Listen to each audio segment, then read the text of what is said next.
We're a team that had the tag of dangerous or team to watch for 97, talking about the playoffs, but here they are, losers of 6 in a row, and they've got injury problems to boot, especially on a defense that has not gotten the job done so far. Yeah, injury problems and also attitude problems. We talked to Ashley Ambrose, the cornerback, who went to the Pro Bowl last year. We said, who's going to step up and take over this defense? He paused, he hesitated, couldn't think of anybody, and finally said, well, maybe I will. Not only defensive problems in terms of injuries for the Bengals, there are other injury notes as well. For that, let's go down to the field and Len Berman. All right, thanks a lot, Mike. In the Giants' backfield, Tiki Barber with his knee is out. He definitely won't play. Tyrone Wheatley with a sore shoulder will be in the starting lineup. Now, several weeks ago, we saw the Jets in Cincinnati keep the ball an astounding 42 minutes and 50 seconds against the Cincinnati defense. So despite the fact the Giants won a week ago in overtime with the long bomb from Danny Cannell to Chris Callaway, I look for the Giants to try to pound it out against the Cincinnati defense, which hasn't been able to stop a thing on the ground. We'll be back with the Giants and the Bengals from Giants Stadium, the opening kickoff coming up in just a minute.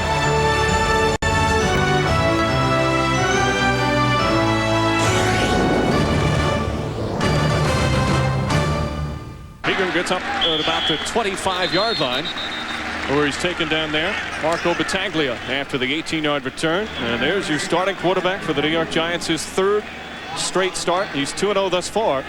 And his offensive line, led by Roman Oben at left tackle, who has really had a terrific year. He was a big question mark starting the season, and he has played well, as is the entire line in recent weeks. Wheatley and Way, the running backs.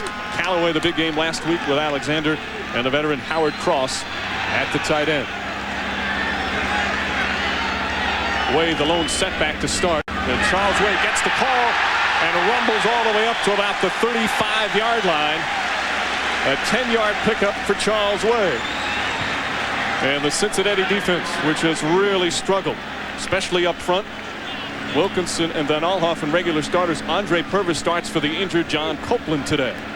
The linebacking crew, Francis, Tumulty, McDonald, and Dixon. And the secondary, very up and down. Ambrose and Paul, the quarterbacks. Sam Shade and Greg Myers are the safeties. Aaron Pierce goes in motion. Cannell, his first throw of the day. Callaway has it at the 42 and scoots up to the 45-yard line. Ashley Ambrose told us yesterday there are two things that we have to do. We have to stop the run, and believe it or not, we have to stop Chris Callaway. Where after 2 plays, they haven't been able to stop the run. They haven't been able to stop Chris Callaway. That time, Danny Cannell looked right. He was looking for his tight end combination. Came back to Chris Callaway, a guy who always seems to do the right things on the football field. Ike Hilliard came in here this year. He was supposed to take over the starting job. Last year was Amani Toomer. Well, all that Chris Callaway has done is catch more passes in a Giant uniform than any wide receiver in history for the New York Giants. And that is 33rd reception of the year. He's got 4 touchdowns already this season. That equals his career high. Giants 2 plays, 2 first downs. Tyrone Wheatley, and Wheatley with a big hole. Another first down for the Giants, finally brought down by Tito Paul and Greg Myers.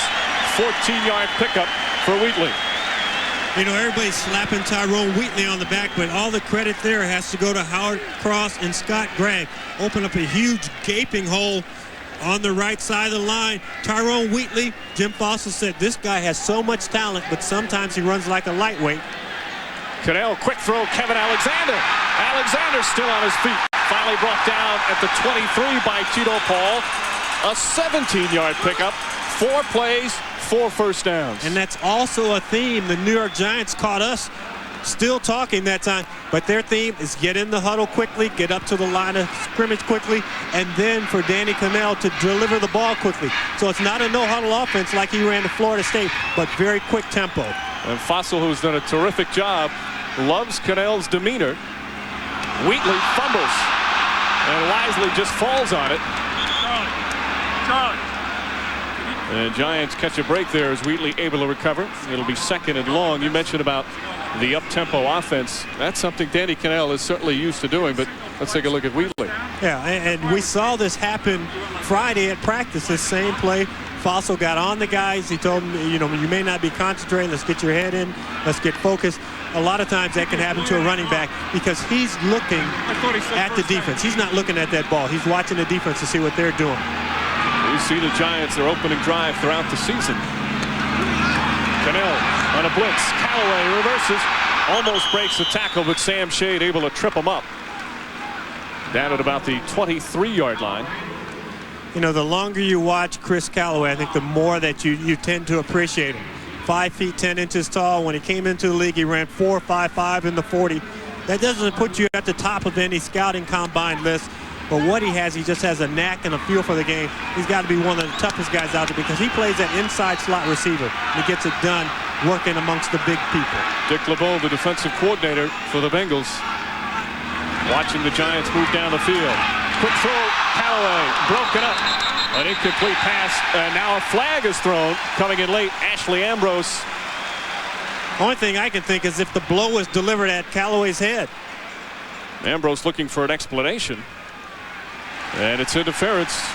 Yeah, and if I'm Ashley Ambrose, I look just as bewildered as he did right Pass there. interference, number 33 on the defense. That's the first down. I mean, the ball's in the air. There's a hit afterwards. There was no contact that disrupted Chris Callaway's route before that. Unless he's holding him. There it is. Yeah, but that's in that 5-yard area. That's that garden variety, just barely touching the guy. And he didn't look like he really grabbed him. Kind of just had his hand there. Giants now at the 15. Charles Way bounces off James Francis and falls down. Charles Way back-to-back games, over 90 yards, setting career highs. Ron Stone a little slow getting up after that play, Mike. And you know, it's one thing, you watch your offensive linemen from the sideline, and you need to watch if they're in the game, if they can continue, because sometimes a guy can get nicked up and they're so stubborn they don't want to come out of the ball game. Second down at 12. Giants have been very effective in the red zone this season. Cannell throws. Misfires Alexander, the intended receiver, and Tito Paul on the coverage. And there you see they've scored on all but once in the red zone, 14 of them touchdowns. Yeah, and good numbers, especially the touchdown ratio. A lot of times teams will get down here, they'll have that number up around 70%.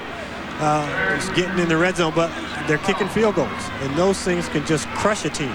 There you see Jim Foster. You could call him Jim Focus. We spoke with him the other day. He must have used the word focus at least a dozen times. That is what he preaches to his team.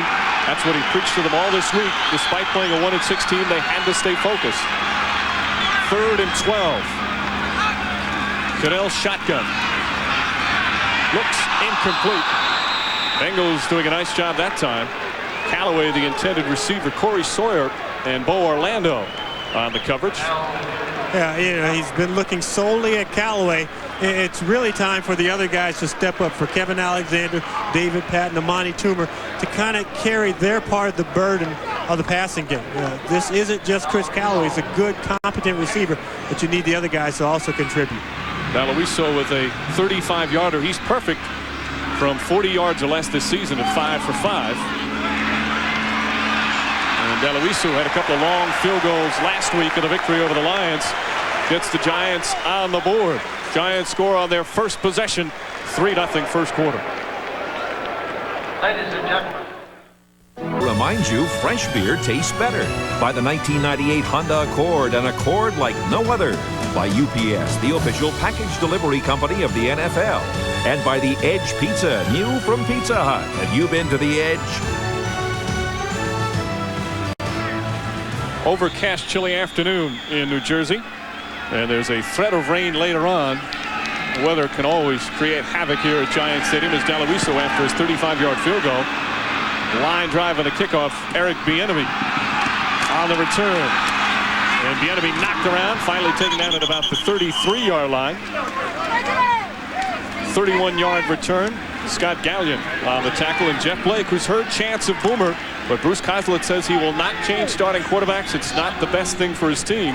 The offensive line, which has struggled. The tackles both in their second year, so inexperience there. Regina Carter playing with a torn rotator cuff. Milne the fullback. Pickens, Scott the wide receivers, and Tony McGee at the tight end. Tony McGee is a guy that Jeff Blake needs to get to know again. They'll start at their own 34. Good field position. Regina Carter with a nice run on first down. Gets across the 40. Corey Whitmer on the tackle. Let's take a look at the Giant defense. They have been terrific thus far in 97. The front four Michael Strahan already 7 sacks. Robert Harris, Keith Hamilton, and Chad Bratsky. The linebacker, Armstead, Widmer, and Miller have played very well. Sparks and Sehorn, the corners. Garnes, the rookie, and Tito Wooten, very underrated at the safety. Carter on the pitch, and Tito Wooten runs him out of bounds up near midfield. And Kajana Carter, who's earned a lot of respect from his teammates, playing hurt with that torn rotator cuff with 2 impressive runs. And I think he has earned a lot of respect from other players around the league. A guy who got hurt during the preseason of his rookie year 3 years ago, had to sit out most of that year. People would have said, oh, torn rotator cuff, he's out again. He's toughing it out and playing some good football. First down at midfield. Carter gets the call again, runs into his lineman, breaks 1 tackle, and dives to about the 47-yard line. Corey Miller. And Kajana Carter did a good job that time. That could have easily have been a loss of 4 or 5. Now they end up with a second and puts us a long 7 yards. So that doesn't look like much on the stat sheet, but what it does is it enables them to continue on with their regular offense. Blake with his first throw batted down by Michael Strahan at the line of scrimmage. Yeah, and Strahan almost caught that ball. He went up, got his hands on that thing. It seemed like it bounced around in there like it was in a box or something. He just lays back off the line of scrimmage. And this is what the Bengals line did last week against Cordell Stewart. If they couldn't get pressure, they made sure that they elevated. And Blake's not the tallest guy in the world, so if you can't get to him, get your hands up. 3rd and 7.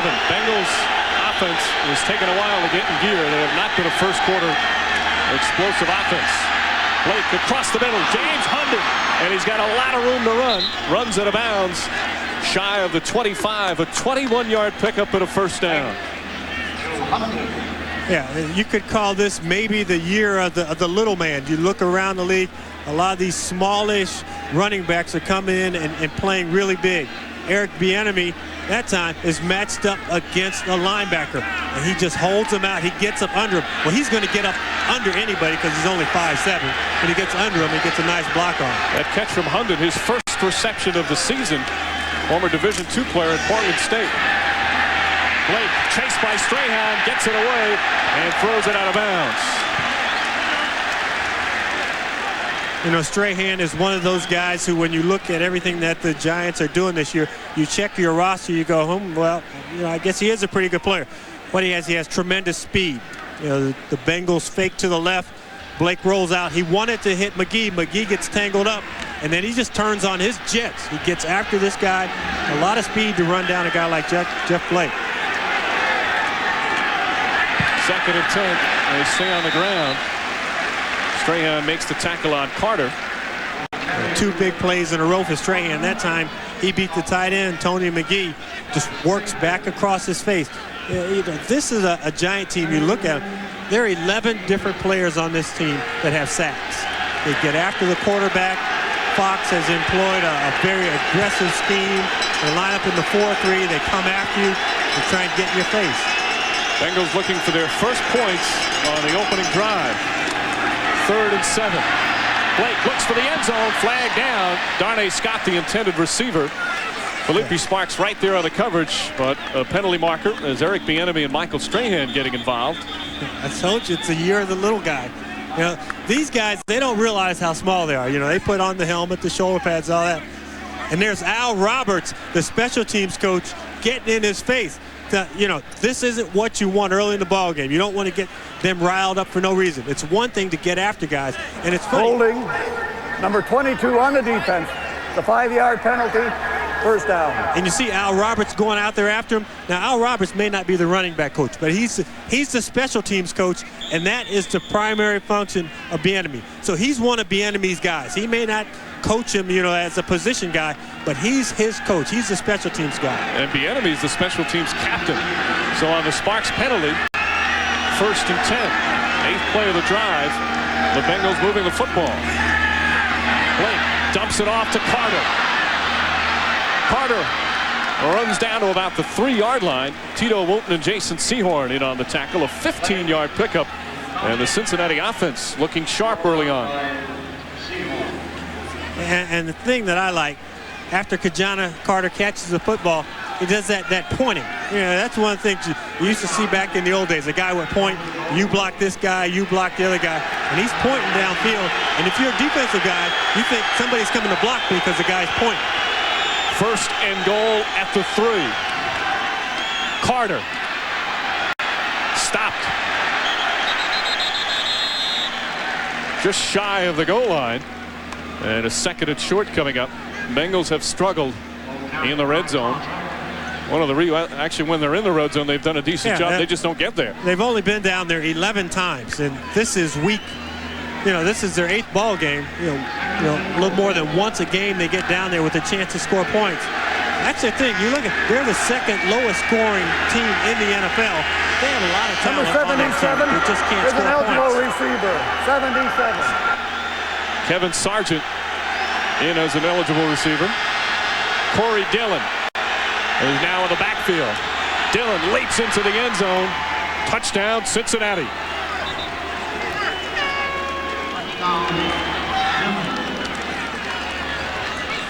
And Bruce Coslett sees his team score on their opening drive for the first time this season. And Corey Dillon is a guy who is playing with a dislocated kneecap. We talked about Kajana Carter. We would expect that a team at 1-6 would just mail it in. That wasn't the attitude of it. When we talked to Jeff Blake, so positive, so focused, we couldn't believe it. We thought it was an act. Pelfrey for the extra point. And the Cincinnati Bengals, the perfect scenario for them in terms of the start. They've lost 6 in a row. They wanted a quick start here at Giant Stadium.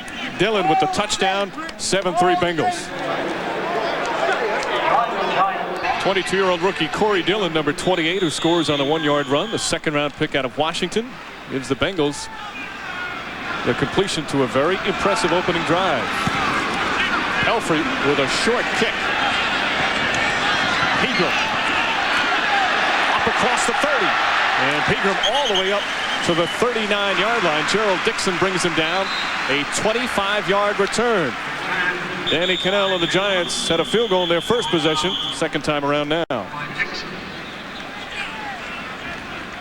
Keith Hamilton of the Giant defense figuring out what went wrong on their first drive. Bengals lead 7-3. Giants with excellent field position at their own 38. Charles Way.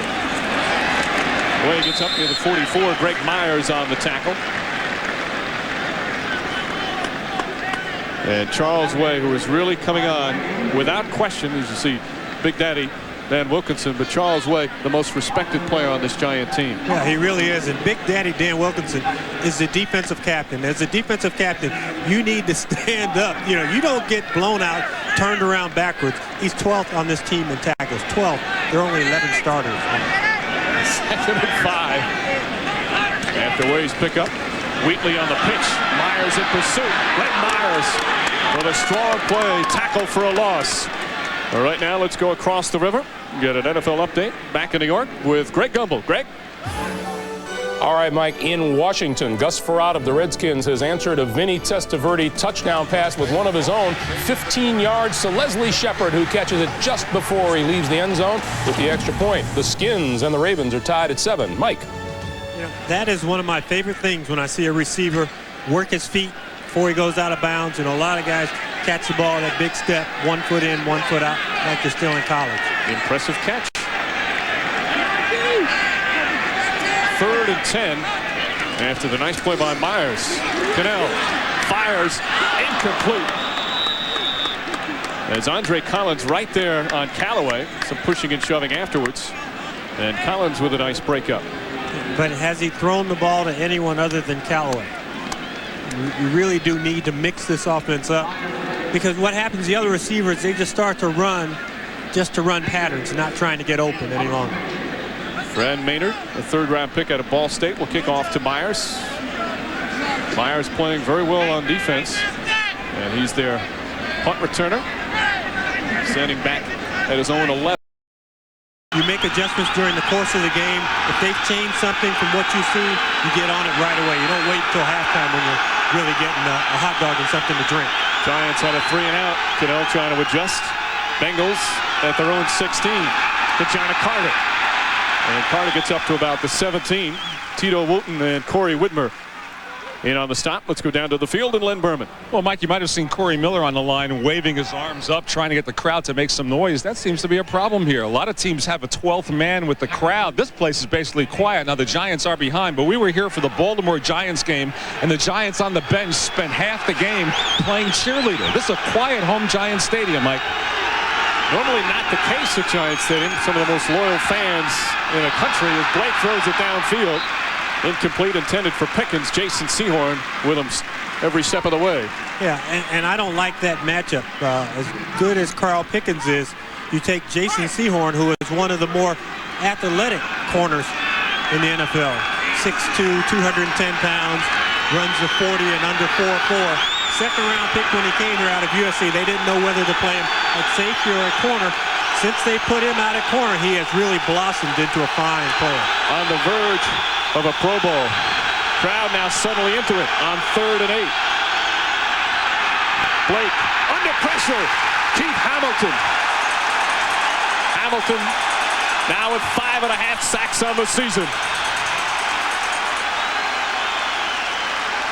A play that just took a little too long to develop against a very good Giant pass rushing team.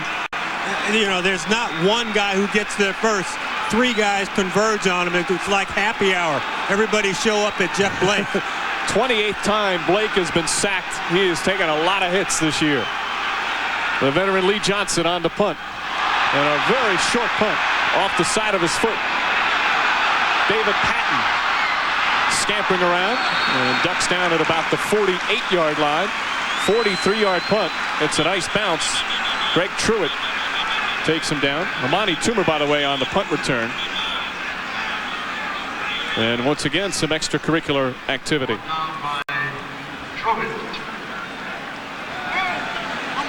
So Keith Hamilton with a big sack. Giants have the ball in excellent field position. Follow the NFL season online at NBCSports.com. A frequent place where I know you hook up in, Mr. Lofton. This week, the NFL insider Gil Brandt previews the field for Rookie of the Year honors. Any tips this week, sir? Well, you know, I didn't bring my laptop on the road this week. I went down hotel. They have this little business area. I snuck in the business area like I was a business guy and got on the computer and sat there and played on the web for a while. 1st and 10 at the Bengal 49. Play fake from Cannell. Looks downfield and out of bounds. Intended for Patton. And Cannell is, last week, even in the game against the Lions, made all the big plays, but overthrew a lot of receivers. Even admitted he didn't throw the ball all that well at times. Well, it seems like he's able to or has been in the 2 starts so far, to make the plays that count. They didn't have a lot of offense last week against the Lions, but obviously the big play in overtime, and he kept them in the ballgame during the course of the game. Flag on the play. Charles Wayne getting outside. Wayne knocked out of bounds eventually. Tom Tumulty runs him out. But we'll hear from Bernie Kukar. Brought down by Dixon, and Tumulty. There's a flag on the play. Kukar in his 14th year in the NFL, 7th as a referee. He's a former quarterback at St. John's University of Minnesota. Division II school, actually played quarterback and defensive back, one of those two-way guys, James. And at a Division II school, you get to wear a number like number 86. Offside. Number 27 on the defense, lined up in the neutral zone. That's a 5-yard penalty. Still 2nd down. You know, the last play by the Giants indicated something that we have not seen a lot, and that is speed by a fullback. You know, when people are starting to compare Charles Way to Daryl Johnson. They say, you know, great blocking back. Daryl Johnson, at no point in his career could he turn it on and outrun guys to the corner like Charles Way can. That penalty on Tito Paul. 2nd down. Way looked like he mishandled the handoff a little bit. And it looked like he was carrying eggs. You know, when you're carrying eggs, you're trying not to drop them. That ball started to roll down his thighs, and he was just hoping that it didn't hit the ground. See, right there, a bunch of eggs on his thighs, and he's thinking, you know, there's a hole there, but I'm going to grab the eggs so that they don't break, instead of worrying about running through the hole. Timo Van Alhoffen on the tackle. Here's Way's start. 3rd and 6 now. Bengals lead 7-3. It's been a quick first quarter.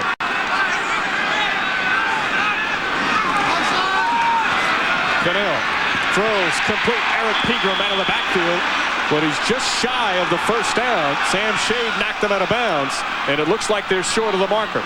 If they are short, and as Len Berman indicated, if you want to get the crowd into the ball game, if you're Jim Fossil and you're worried about things like getting the crowd in the 12th man, if you're short, you go for it here on 4th down. Fossil's checking out that list. He's going, okay, 4th and 1, 4th and inches. What are my calls here? And let's see, quarterback sneak. Got way up the middle, got the pass to the tight end. See, this is too much time for a coach or any coach to think about it. They like those quick decisions. Now he has all day to go down and scan that list. He's got to get down and look at it.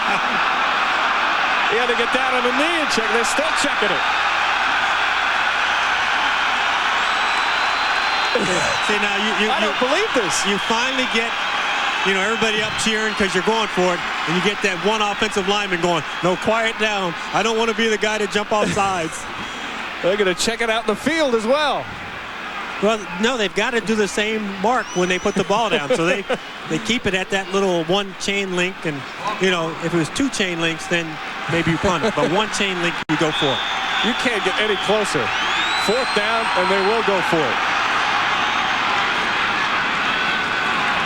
Charles Way, and he appears to have the first down.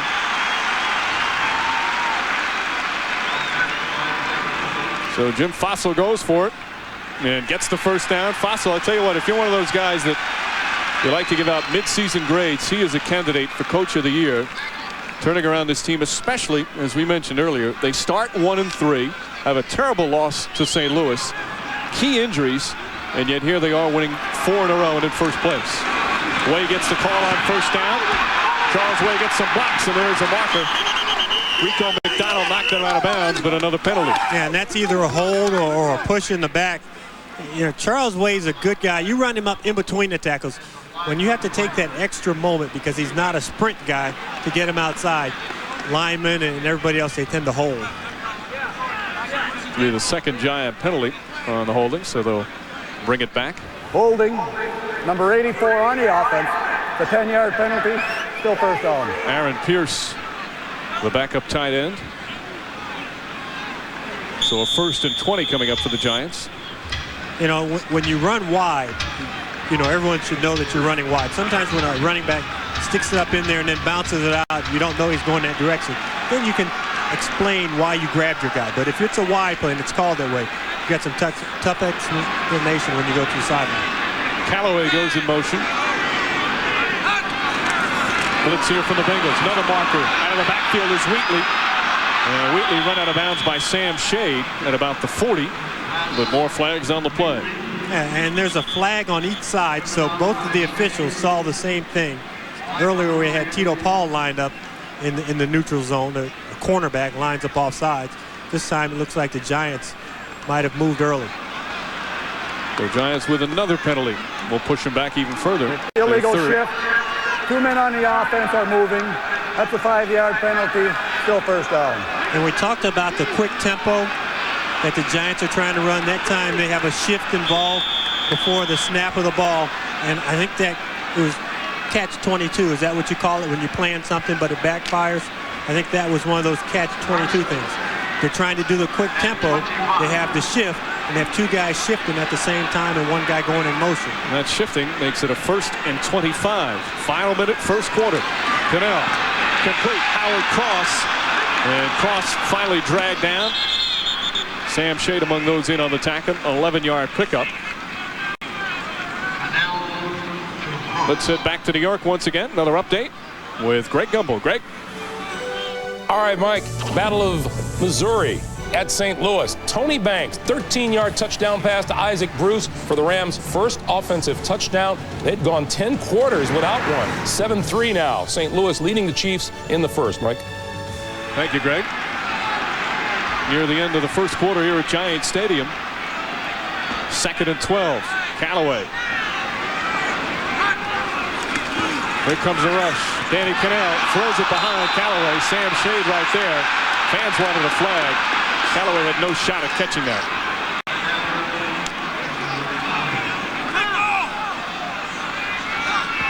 So a 3rd and 12 coming up. Penalties have hurt the Giants on this drive. Cannell now 5 of 10 for 47 yards. They just come right up the gut after him. They send an extra blitzer, Francis, and he gets in Cannell's face, has to deliver the ball just a little early, and subsequently it's behind Callaway. Bengals one of the worst in terms of rushing the quarterback. They have only 7 sacks in 7 games. Yeah, but they said they're getting closer to it. Cannell, plenty of time, complete. Alexander, good for the first down. Just shy of the 25-yard line. Ashley Ambrose on the tackle, 15-yard pickup. And there's something about being snake bitten, because that time Big Daddy breaks through. But this is a team that's 1-6, and when you're 1-6, very few things go well for you. Giants with a first down. You're watching the NFL on NBC.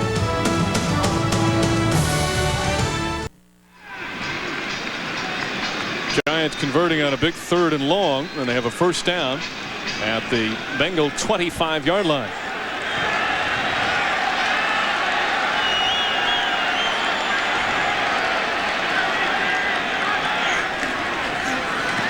Cannell looking for the end zone. Incomplete, and there's the flag. Tito Paul with a lot of contact on David Patton.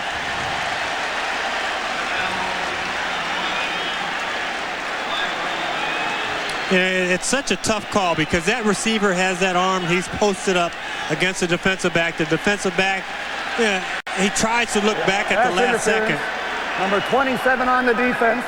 The interference occurred in the end zone. We'll place the ball on the 1-yard line, first down. I think the toughest thing about this is Danny Cannell throws such a nice soft pass that the receiver has a long time to get a bead on it. And when he does that, Tito Paul gets his hand on there. You see both of them looking back. The receiver tries to come back under Patton. There's a call, but not much contact. Cannell, Charles way in the end zone. Touchdown Giants. Greg Bishop with a big block there for Charles Way.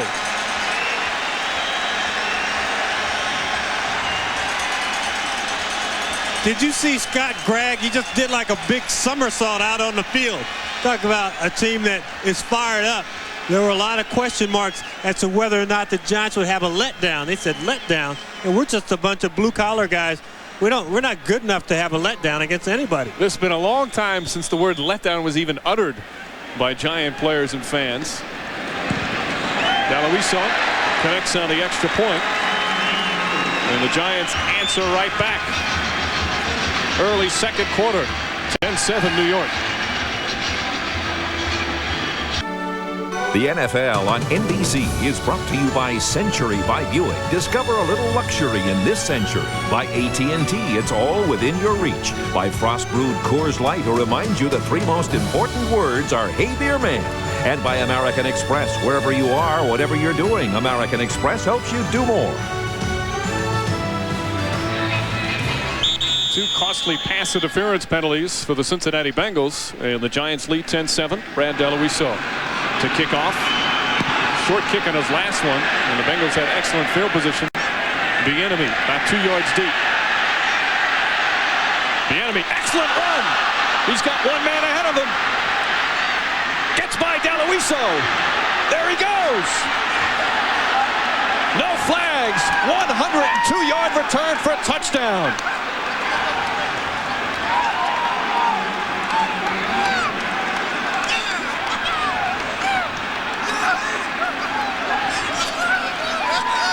Daloiso nails this ball deep, and Bieniemy almost hesitates for a second. He brings it out, full head of steam. 1 guy misses, and then the only guy who has a chance is Daloiso. Talked about Bieniemy at 5'7", not a tall guy, but 205 pounds, very strong. Not a great effort by Daloiso. You got to throw that body in there and just sacrifice. That's one where you take one for the team. Veteran out of Colorado getting by Daloiso. It looked like 2-hand touch there. He said, I touched him, and it's supposed to stop. Only 2 Giants even touched him during that return. Pelfrey on the extra point. Did not expect this scenario here this afternoon. A high-scoring affair, 14-10 Bengals. Eric Bieniemy with his first career kickoff return for a touchdown. Bengals record 14-10 Cincinnati. Fell for your short kick. Eric Pegram. Pegram a little room. And he gets up to about the 35-yard line. Tom Tumulty makes the tackle. 28-yard return. And now Danny Cannell, who's led the Giants to a pair of scores. Touchdown and a field goal thus far this afternoon. There's his numbers. And those are real similar to his numbers for the year. Right around 51% passing. If you're a top flight NFL guy, you know, you're closer to 60%, sometimes over 60. This is only this guy's third start. And they don't want to put the whole emphasis of this ball game on his shoulders. They'll continue to run the football here. Charles Way. And Way gets a few before taken down. Tom Tumulty makes the tackle. Once again, back to our New York studios. Another NFL update with Greg Gumbel. All right, Mike, and back we go to Washington. Jack Kent Cooke Stadium from 4 yards out. Bam Morris scores to cap a 22-play drive and break a 7-all tie with the extra point. The Ravens on top of the Redskins, 14-7 early in the second, Mike. Thank you, Greg. Wonder if that ever have that intense local rivalry flavor. It'll take a while, I guess. Did you see how bundled up Marchibroda was there? They can't even find him on the sideline. 2nd and 6. Cannell. Nearly picked off. Howard Cross lost it. Sam Shade almost coming up with the interception. You know, this is a real dangerous ball game for the Giants. You're playing a team that's 1-6. The Bengals win their opener, and then everything goes wrong. Finger pointing.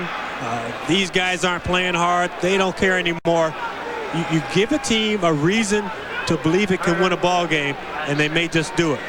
Danny Cannell yesterday told us we want to knock this team out early. So far, you know, they're going toe-to-toe, and nobody's really thrown a knockout punch. If anybody, it's been the Bengals. Don't want to give a struggling team a ray of hope. Ashley Ambrose told us we just need one win. We'll be okay. Cannell complete to Callaway. First down in Bengal territory. Tito Paul makes the tackle, but a 12-yard pickup, and they'll move the chains. Amazing. Toomer comes in motion. He goes short, and I'm seeing Toomer's open, but he still squeezes the ball into Callaway. You know, you talk about chemistry. Maybe when, you know, Callaway's a second-team wide receiver during training camp, Cannell's throwing to him all the time. They have developed a chemistry because Dave Brown and Hilliard, they're working together as the starters when the season starts. But Callaway's his guy. He's a veteran guy who knows all the routes. He's telling Cannell, you know, you read this, you look for this. And all of a sudden, Cannell's the starter, and hey, there's my old buddy, Chris Callaway. I'm going to get him the ball. And Brown, who's been an excellent help to Cannell, according to young Danny, says he's been a real coach for him while he recovers from the injury. And Wheatley gets a couple of yards before being wrapped up. Javon Langford with another tackle. Van Olhoffen with some help. You know, when Fossil came in here, the big thing is we have a coach who now can cure any quarterback. When Dave Brown came into the league, some people questioned his throwing motion. Then they questioned his footwork in the pocket. This year it was how he drops back. You know, those are three things, if you're a quarterback, you don't want people to question. Dave Brown has been Mr. Giants. He's been very positive through all this. And this is a team, and the one thing that he hasn't done, he hasn't let the bickering start. 3rd and 5. Pegram out of the backfield. Andre Collins chases him down. Pegram dives very close to a first down. And we'll see where they spot it. Collins made a nice play, but Pegram made an even better one. And they're going to measure it again. I remember talking to Eric Pegram when he was a member of the San Diego Chargers. I saw him on the field before the ball game. He had a couple injuries. We thought he was going to get to play a lot. And I asked him, he said, you know, it's politics here. You hear players give that politics line a lot. He has found a home, and it's that type of second effort when, you know, apparently he's going to get tackled 4 yards short. He breaks away from the tackle, lunges out near the first down. It's that type of effort that makes a guy feel very welcome when he's in the locker room. Well, this one they didn't even need to really get down close and look. Yeah, that's about 6 chain links short, but Eric Pegram put them in position where they can go for this now. When they look back at the ball game, you know, they'll see, well, we made it on 4th down. What you really have to trace it back to is the effort that Eric Pegram made to break a tackle, to dive forward, to get you in position where you could go for it on fourth down. That's one of those plays that when you review it, that was a key play by Eric Pegram if they can pick up this first down. Pegram will watch his teammates whether or not they can pick it up. Charles Way and Tyrone Wheatley in the backfield. Fourth and about a foot. And last time they gave it to Way. Pierce in motion. Wheatley has the first down without a problem. Sam Shea makes the tackle.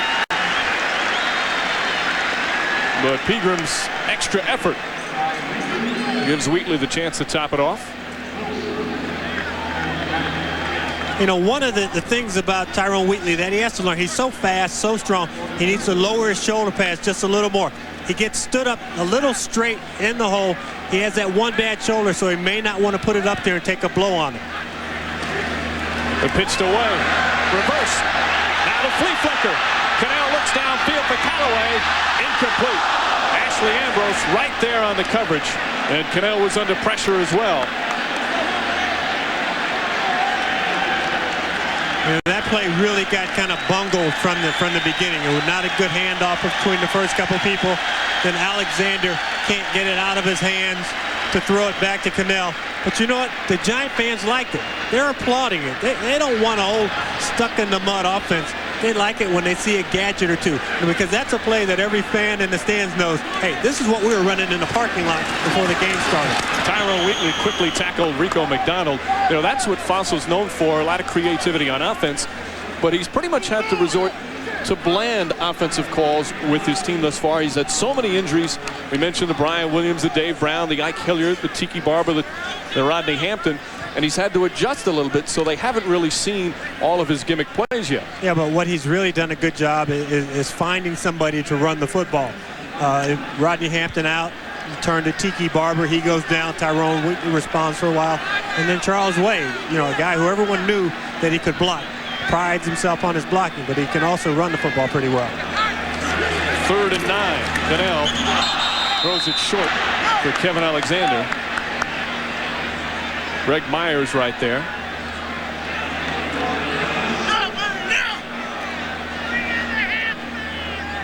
And Brad Maynard will come out to punt. And this is that gray area of punting. You know, you can take a delay of game here, but you're on the 36-yard line.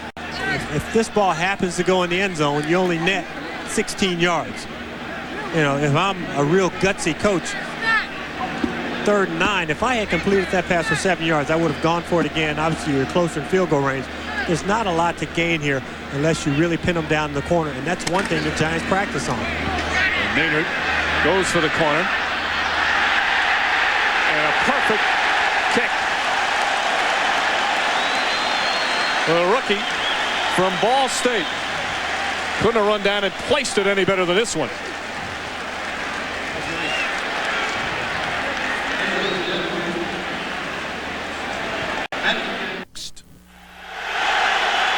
Brad Maynard with the perfect punt. The Bengals take over at the 1.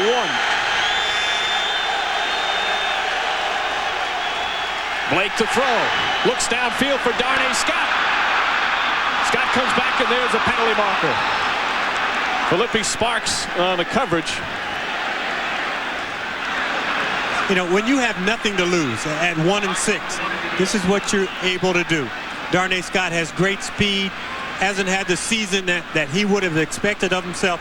A guy who turned down $2 million a year. Number 22 he on the could have come up defense. with a 9.5 yarder, because you can't get a 100-yard touchdown reception, but you can get about 99 yards.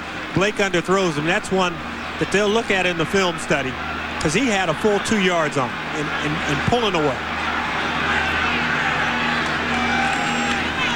Hand off to Carter. Hamilton makes the tackle. Carter gets up to about the 44. And again, some more pushing and shoving. And a lot of that so far this afternoon. It was actually baby fighting, because it was between a wide receiver and a cornerback. And it was Darnay Scott. He's upset because he didn't get that 98-yard touchdown reception. Al Roberts, a special teams coach.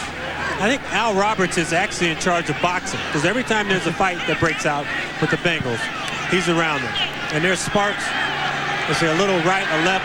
See, some of the guys are trying to sneak a punch in. I like Pickens defending his guy though. 2nd and 6. Corey Dillon.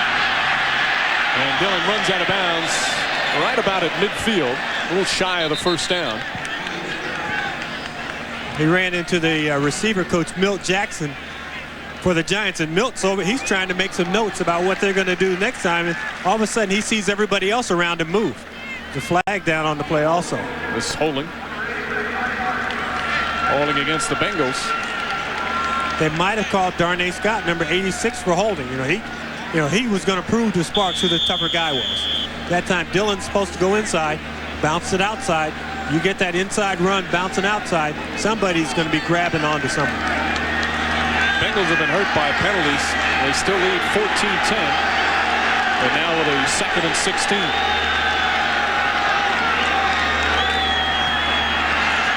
Blake looks complete. Over the middle, Tony McGee, the tight end. And that's right by the first down marker, a 16-yard pickup. Philippi Sparks makes the tackle. And they're going to call it a first down for Cincinnati. And I think that Tony McGee is one of the most underused guys in all of football. Tight end with good speed. Blake seems to have forgotten about this guy and his passing progression. He throws this ball behind McGee. McGee still turns around and gets it. Corey Dillon tripped up Robert Harris. Got a hand there. And McGee a couple of years ago caught 55 passes. They were saying, hey, this is a guy that has Pro Bowl potential. Last year, not as many, 38. And this year, he's had to concentrate a little bit more on blocking because the offensive line has been so inconsistent. Yeah, and a lot of their play action passing, he's been asked to stay in. They just sent 2 receivers out. They have time, no one open, and they still get to the quarterback. 2nd and 6. Carter and Jesse Armstead with a tackle for a loss. That is Armstead's specialty. Armstead's been relatively quiet. Well, it makes a big play there. And Armstead, told us, he said, I'm not a guy who blitzes a lot. If he blitzed more, he would get those double-digit sacks. The funny thing about him, he's so good at covering running backs and tight ends down the field. He's asked to do that, and conversely, he can't blitz, so he can't get the sacks, but he still leads this Giant ball club in tackles. He's 27 years old today, so happy birthday for Jesse Armstead. 3rd and 9. Hunden in motion. Blake under pressure. Fires incomplete. Intended for Pickens. Jason Sehorn was right behind him, but Jeff Blake feeling the pressure. Michael Strahan wears number 92, the same number as Reggie White. And Reggie has that, I think it's called his forklift move. Strahan at the top of the screen just takes one arm and throws Willie Anderson, who is 6'5", 335 pounds, out of the way. So if you can 335 pounds with one arm, that means he can bench press probably about 700 pounds if he gets real mad. Lee Johnson. Monty Toomer on the fair catch. And the Giants will take over at the 13, 35-yard kick. Nice job from Lee Johnson to place it inside the 20. I don't ask you to do that. Toomer calling for the fair catch. Bengals in a hurry. Giants will take over. Giants 1st to 10, their own 13. Tyrone Wheatley hit quickly and maybe gets 3 yards on the play. Good job, John. And just call Al Roberts, the special teams coach, Mr. Ballistic. He has gone after Eric Bieniemy. He broke up the fight that threw water on Darnay Scott, and now he's getting on James Hunden. He got a little too close to Monty Toomer. He's trying to calm down now, but he's working that gum. Look at that gum going. He's also done a great job. They're 3rd in the NFL in punt coverage this year. Last year they were one of the worst, so he's done a nice job. Cannell, complete. Up to about the 27-yard line, Kevin Alexander. 11-yard pickup. And Danny Cannell starting to spread the ball around a little bit. We saw him go to Howard Cross. Now he's gotten Alexander involved. And not that wide receivers are petty, but everybody's counting. He's been throwing to Chris all this time. When is he going to throw me one? Well, the Giant wide receivers, I don't know if they'll get that way. Some of them just happy to be there, like Alexander and Patton, playing with the injuries to Ike Hilliard and Thomas Lewis. Another play fake. Cannell throws. Complete. Alexander again. Up to the 42. Tito Paul knocks him down, but not before a 16-yard gain. Yeah, we mentioned Kevin Alexander. This is a talented guy. He may be only 5'9", but he's a talented guy. Utah State caught 92 passes, 1,400 yards when he was a senior in college. Knows how to run those routes, deep comeback, pushes the guy off, and then he goes up the ladder and pulls it down. Practice squad player last year as a rookie free agent. He's got 11 catches this year. He only had 4 all of last season. Helping out with the injuries. There's nowhere to go for Charles Wade, Kimo von Oelhoffen. And again, more stuff after the whistle. You know, if I'm either head coach on either side of the field and I see these scuffles, I'm happy. Because if I'm Jim Fossil, I was worried about my guys not being geeked up for this game. And if I'm Bruce Kozlik, I like the intensity that I see from my side of the football. And Fossil is like the intensity of his team. Fossil says one of the reasons things have worked out well for him is that he was an assistant here back in 91 and 92 in the Ray Hanley years. Weren't pleasant times for the Giants, but he feels that helped prepare him for his next trip to New York. Aaron Pierce, Ashley Ambrose, his presence, I think, affected Pierce on that one. You know, I think he got a hand in there to knock that ball away as Aaron Pierce is making his pirouette. And you don't expect a big guy like Aaron Pierce to be able to make a pirouette. But this ball is thrown just a little behind him as he goes up the seam. There's the pirouette. Ashley Ambrose does a great job in knocking the ball down. I think Ashley said, you know, I'm about 185 pounds. He weighs about 260. I'm going to go for the ball, not the man.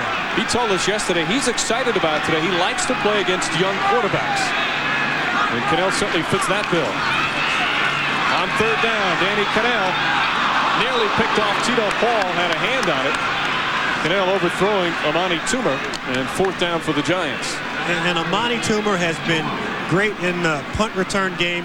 15 ball games in his career, 3 punt returns for a touchdown, but he hasn't made those same strides at wide receiver. He went out with a knee injury last year. He doesn't run the crisp route yet. He kind of just floats through it. That time he couldn't shake Paul. The ball's thrown off the mark in addition to that. Maynard on for another punt. Myers back at his 10. This one high but short. Greg Myers runs up and calls for a fair catch. And the Bengals will take over there, leading 14-10. BC nothing like a Game 7 in sports. And that's why I don't like the DH. Let the pitchers hit the ball. First down, Blake Darnay Scott with his first reception. Felipe Sparks makes the tackle, but of course the pitchers in the National League Park, they don't use the DH. I'm talking about all of baseball. All right. You know, DH, I know the guys make a lot of money. You know, they sit in the dugout, they swing a bat around, they gain weight during the season, and then they don't let them hit in the World Series in the different parks. But how about Chad Ojay? He gets the big hits. You wouldn't have that. You know, he didn't even own a bat before last night's game. First down, and 10 is Scott again with his first reception. Blake under some pressure, sneaks away, and then throws it away. Now, I thought Jeff would have taken off with that one. Guy who runs very well with the football. He can feel when there's a little bit of pressure around him. That time, guys just nipping at his heels like he has, you know, bacon dripping from himself. He's not getting the time to just set up in the pocket. He has what? Bacon dripping from his feet. You know, the Giants didn't eat a full pregame meal. You don't eat a full meal on game day, so they're still hungry. Curious you'd pick bacon. Second and 10. Blake throws it high. Incomplete. David Dunn, the intended receiver. And that's the second time we've had nice, what I call nice corners. We had a high ball to Aaron Pierce. Cornerback goes for the ball. We have a high ball that time to David Dunn. Sehorn, I think, is surprised by the throw, because if not, he can just light David Dunn up. Blake takes a nice 5-step drop, bounce, throw. It's a little high. Dunn goes up for it. I don't know if that ball's intended for Dunn. There's another guy further down the field. Third and 10. Eric Bieniemy breaks one tackle, breaks another one, but finally taken down. Jason Sehorn stops him. And a quick series for the Bengal offense. Now, Bruce Kozlik makes that call at home in Synergy Field. He gets booed very loud. I mean, it's 3rd and 10, and you're running the ball. If I'm on defense, I want to know what's going on here. You know, what are you doing running the ball on 3rd and 10. Now, Bruce Cosler, maybe he didn't call that one. Maybe he's trying to find out what are we doing running on 3rd and 10. Tony McGee was yelling at somebody as he came off the field. Lee Johnson. Toomer another fair catch. And Johnson with another solid punt inside the 20. 47-yard punt. And more importantly, no return. So the veteran doing his job here in the second quarter. 2:44 remaining here in the first half. Bengals leading 14-10. And of course at halftime, good stuff coming up. The Domino's Pizza NFL on NBC halftime report. Greg along with Chris Collinsworth, Joe Gibbs, Sam Weiss bring you all the scores and highlights. And of course World Series report on that big Game 7 tonight.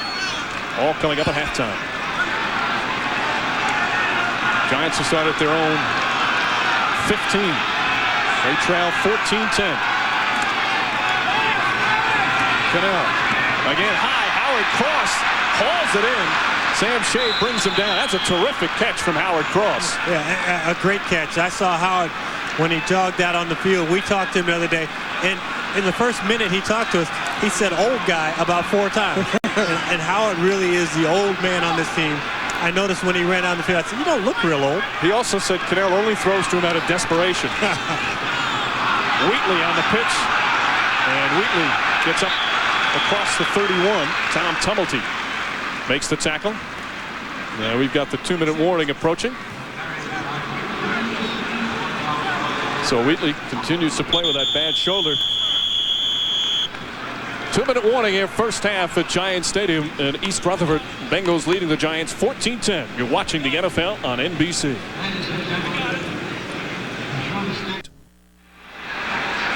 Big Daddy's apparel isn't fitting too well. He even has a hole right there. And, you know, he can't get this thing tucked in, so they get to grab and pull on him.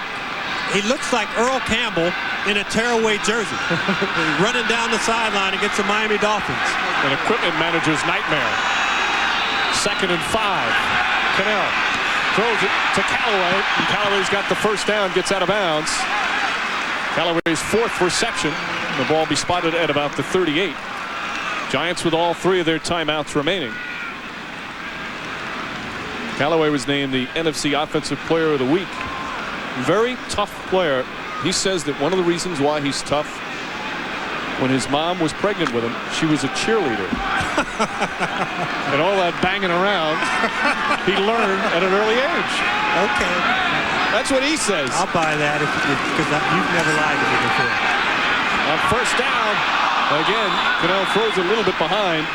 David Patton, the intended receiver, Jimmy Spencer on the coverage. You know, you only have 2 guys out in the route that time. You have Callaway going deep, you have Alexander cutting across, and you have Howard Cross who's delaying. This is the 2-minute period. They've made the substitution now. You really get your receiving core in. And Aaron Pierce is a little better receiver. And now they've called timeout. But Pierce is a better receiver than Cross, and you also bring Toomer in the ball game. Bengals call their first time out of the first half. Giants with a 2nd and 10 coming up.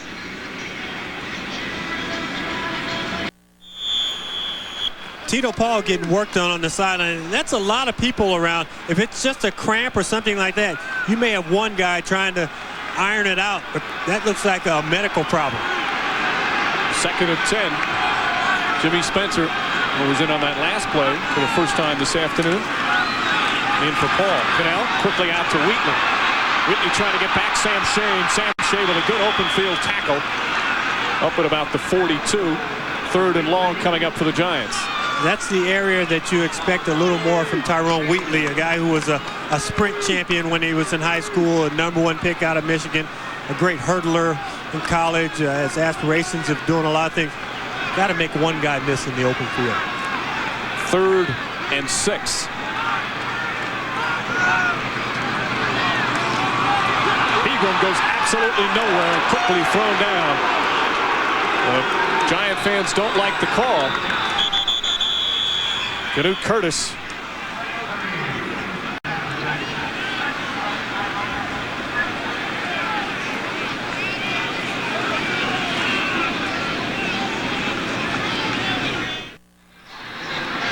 Charles Way doesn't miss very often. He's supposed to get Canute Curtis, the outside defensive end, and he just whiffs at the block. Canute makes a good job, cuts under him, makes the tackle. Tim Terry helping out afterwards as Maynard on the punt. Beautiful high kick from Maynard. Myers at the 11 is going to try it. And Myers gets across the 25 to about the 27. Jason Sehorn, on the tackle. 53-yard punt, 15-yard return. Marcus Buckley also helping out. And now Blake will come out. Bengals with 2 timeouts remaining. There you see 55 seconds left. Check that 1 timeout as they took the second one. So just 1 timeout left for the Bengals. The Bengals come out in their 3 wide receiver set with David Dunn, very dangerous receiver in that middle slot position. Out of the backfield, and Brian Milne, the fullback, cannot hold on. Have you ever noticed how you throw the fullback a ball a little bit out of his grasp, and he's so top heavy, he starts to lean, and he can barely keep his balance without falling down. Not that they're not great athletes, but I think he has a magnet in the top of his helmet. And there, the magnetic force field almost. I'm worried about you. 2nd down and 10. That's why they block so well, because of that magnet in the top of their helmet. I want you to lie down at halftime. Blake under some pressure. Strahan in pursuit. Blake fires. Complete. Good for first down. And it appears he got out of bounds as well. Darnay Scott. Unbelievable. They had a lineman downfield 10 yards, and he's right behind the wide receiver, and the head linesman on our side of the field did not pick it up. 12-yard pickup, and again, importantly, they stopped the clock with 42 seconds remaining. Bengals leading. Of course, one of the key plays is Tito Paul up and about, which is good to see. Eric Bieniemy, 102-yard kickoff return for a touchdown. That gave Cincinnati the lead. Blake across the middle, complete. David Dunn. Giants not happy. They felt they may have dropped it. 16-yard pickup. Blake wants to spike it now. And they'll stop the clock with 27 seconds remaining. Let's go back down to the field, get an update on Tito Paul. Len Berman? Yeah, we saw him lying on the ground. I think James was right. When he stood up, they were massaging his left calf. Probably a cramp. He has his helmet in his hand. He'll be back. Looks okay, bouncing around there. Bengals 27 seconds, maybe enough time to snap the ball 4 times with their timeout. That's not going to help. Strahan gets into the backfield, and it's false start against Cincinnati, so they'll move it back. Number 66 on the offense. He's moving prior to the snap. 5-yard penalty, still 2nd down. Ken Blackman with the Bengals' 5th penalty of the first half. How come they just didn't say he couldn't hold still? He's moving prior to the snap. So the ball back to the 49. Giant 49. Giants showing some blitz here. Blake to Milne. He catches this one. Gets away. And Brian Miller gets down to the 38. Yeah, at that point you need to get out of bounds, not cut back in for a few extra yards. Blake with a slight limp there. Well, Blake's going to call timeout, and he's trying to get up in the official's face. He's running, and he gets hit by the turf monster. He's calling timeout. He's bouncing, and then right there he goes, and he's trying to turn to the sideline, and the turf monster got him. That's one that you're going to hear from your teammates next week. Oh, yeah. But he calls their last timeout. There's 18 seconds remaining. They've got a 3rd and 5 coming up. Pelfrey, the kicker, this year his long is a 46-yarder. Right now, if they try to kick it, it'd be a 56-yarder. And Doug Pelfrey doesn't have that type of range. This is your opportunity to throw the ball down the middle to David Dunn. 6'3", 220 pounds. He catches it. Everybody hustles up. You get over the ball. You spike it. Then you run the field goal team on the field after that. 3rd and 5. Bengals now out of timeouts. Blake goes, way overthrows Hunden. Still time for the same scenario. Get the ball to David Dunn. You have 4th down. You're outside the kicker's range. You need to convert, get up on the ball, and spike it. You have 14 seconds. It's not a lot of time. 18 seconds would have been better. they're going to be down to the last 1 or 2 seconds trying to spike this ball. Then if you're wondering, Pelfrey, 56-yarder well beyond his range right now. His career long is 54. And they'll go for it on 4th down. Blake, across the middle, complete. And there he goes. David Dunn, touchdown Bengals. Tito Paul overran the play. You have to make the tackle. Granted, the guy's going to make the catch. He's thinking about getting up in position to knock the ball away from a receiver. You tackle him, and they don't have enough time, 6 seconds to hustle up there and get it. John Fox, the defensive coordinator, very upset. But just like I called it from upstairs, David Dunn over the middle. Tito Paul takes the incorrect angle. David Dunn in the end zone for 6 points. His first touchdown reception of the season, and the Bengals lead now 20-10.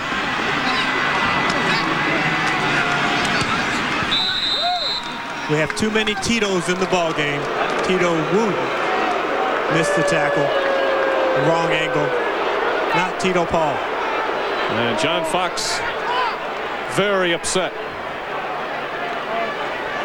Blake over the middle, fires a strike to Dunn. You see Dunn catch the ball as if, I know I'm going to get hit. When there's no one to hit him, he just turns upfield and high steps it into the end zone. Dunn, one of the biggest wide receivers in the league at 6'3", 220. Third year out of Fresno State. Missed first couple of games this season with a broken bone in his left hand, but they feel he can be a big-time receiver. He's battled his weight problem a little bit in his first couple of years, but a great catch and a great call that time as the Bengals now lead 21-10. He likes donuts, and when the rookies bring them on Saturdays, there's David Dunn waiting at the door for them when they walk through with those donuts. 6 seconds remain. And the Bengals could not have asked for a better first half, leading 21-10. A team that is just looking for some positives after losing 6 in a row. Do you kick it away or do you squib it here?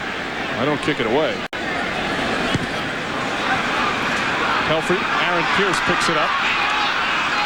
And Pierce tripped up by Sam Shade with 1 second remaining.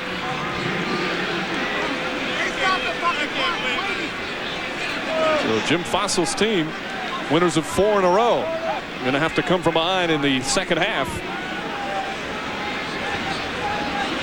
He was a little worried about this game. Again, the Bengals coming in at 1-6. They were a team with a lot of talent. They had not put it together. Certainly have played poorly.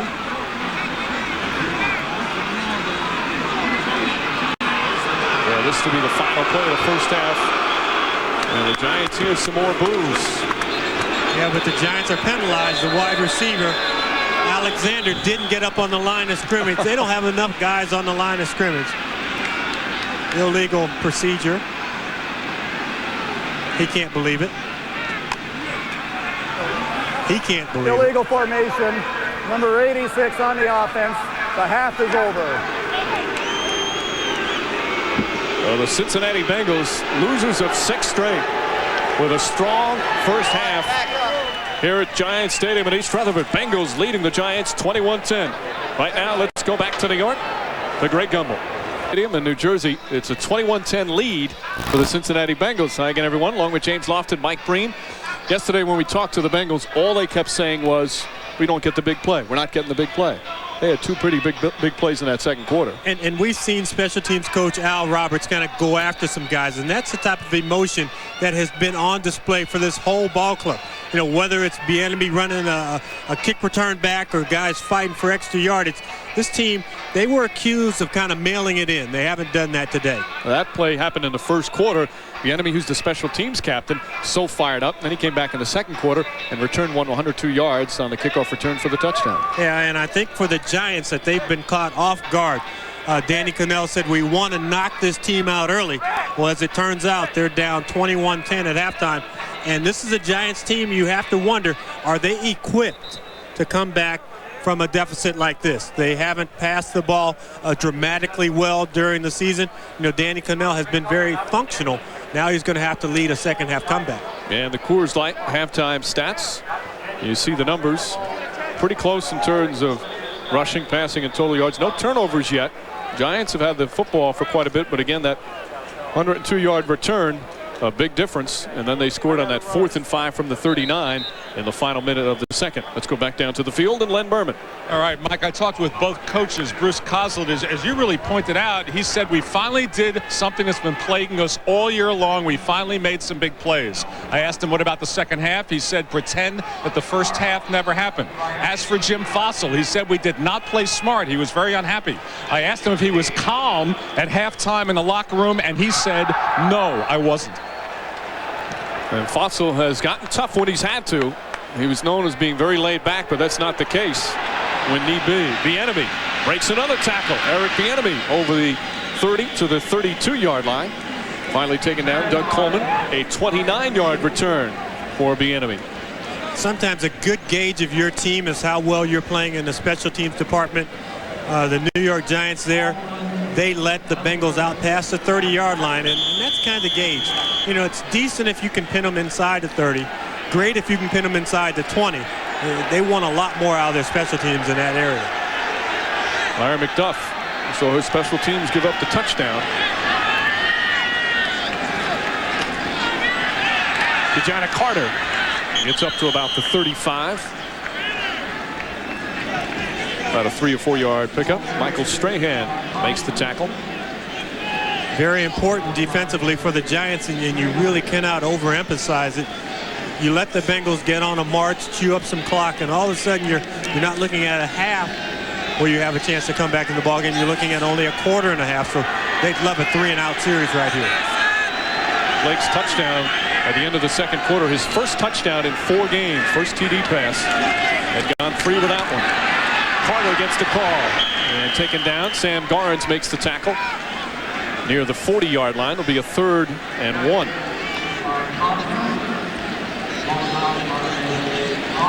You know, when you can run the ball successfully on 1st and 2nd down and put yourself in a 3rd and short situation, you can then dictate to the defense what you want to do. And on 3rd and 2 here, the Bengals have brought in their nickel package. They have 3 wide receivers, a tight end, and a lone running back with Bieniemy in the backfield. Yeah, they marked it back a little further. Blake gets away from Bratsky. Blake still running, fumbles the football. Picked up by the Giants. Sehorn gives it to Ellsworth. Ellsworth down the sidelines, knocked out of bounds. And the first turnover of the game.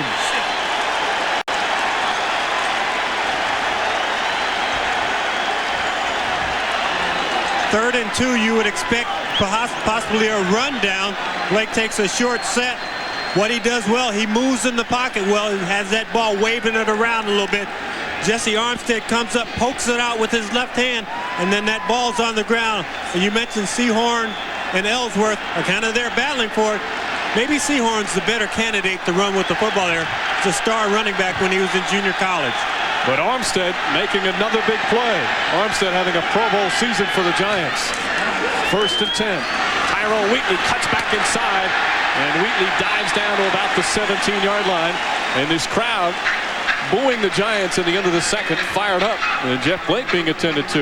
Yeah, and sometimes when you lose the ball, when you fumble, when you throw an interception, all the emotion gets sucked out of you, and that's when you feel those bumps and bruises. Jeff Blake will get back in this ball game. 2nd and 4. Charles Way. Way gang tackled short of the first down. Let's go down to Len Berman.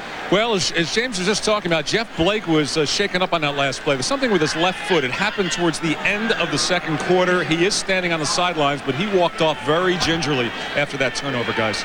All right, Len. Remember, Blake kind of looked like he twisted his foot when he tried to call the timeout. He's also been bothered by a right big toe. Turf monster. Right. And that turf monster, if there's something that's hurting you on your body, if it's a knee and ankle, it'll grab you. And this field is brand new this year. They've done some things that untexturize it, but it can still grab you. 3rd and 2. Wheatley goes backwards. Giants signaling for a first down. Ricardo McDonald got the hit on Wheatley in the hole that time, and that is exactly what Fossil wants out of Tyrone Wheatley. A guy with all the physical tools. He said that sometimes Wheatley runs like a lightweight. He wants him to run like a heavyweight. And Wheatley, granted he has that nicked up shoulder, there are times during the course of a 16-game schedule where you're not going to feel 100%, where you're not going to feel like sticking up in there, but you still have to do it. He's got 9 carries, 33 yards, and a first down that time. Wheatley gets the pitch. Tom Tumblety in the backfield slows down Wheatley, and he's knocked out of bounds. Rico McDonald. But Tumblety, a good pursuit there. And Rico McDonald there on top of the play. And when we talked to Ashley Ambrose about this ball game, we asked him, who on this team is not going to quit? The first name out of his mouth was Rico McDonald. He didn't hesitate. No, he didn't hesitate at all. Maybe he hesitated when he said who's going to make the big play, but he could tell you that Rico McDonald is not going to quit on him. McDonald, his 6th year out of Pitt. 2nd and 10. Callaway in motion. Giants trailing 21-10. Early 3rd quarter. Cannell, Callaway, tough catch. And there's a flag. Callaway hauls it in at the 4-yard line, and more pushing and shoving.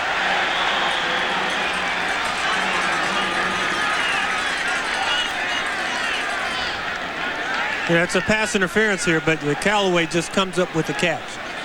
There are certain guys who you can give them a little bump and all that. You know, there's a number 80 who plays on the green team here. This is the blue team today. There's a number 80 who plays on the green team, Corbett, who comes up with the same type of catches in traffic that Chris Callaway does. He's going in motion. He's just going to head up the field, get enough yardage for what would be a first down, and there he's sitting. There's the guy short, Alexander short, Callaway deep, around all the guys, but the combination, Cannell to Callaway, and you write that one down. When this game is over, they probably go home together. They probably ride share. Tito Paul with a pass interference. And the left side of the screen, the defensive lineman, you get those hands to the face and all that. And that's what starts the fisticuffs afterwards. But that's great coverage by Tito Paul, but just a superb catch by Callaway. 1st and goal at the 3. Wheatley hit a couple of times. An excellent pursuit and thrown out of bounds. You know, but I like Tyrone Wheatley's intent on that one. Now, here's a guy with, we talked about the great speed. He can try and stretch that one to the corner, and he's not going to get anything. What he did, he became a north and south runner. He can go this way out here, but he sticks it up, and he goes straight up there. And you like that from a running back. What it does, it inspires the guys who are standing on the sideline saying, yeah, we're a tough, physical, blue-collar football team. 2nd and goal. Cannell to Charles Way, and Way tackled down at the 1. Greg Myers with a good hit there. And 3rd and goal coming up. Yeah, very nice stop by Greg Myers. Way is a guy who runs the ball well. He's lined up kind of as a wing back there.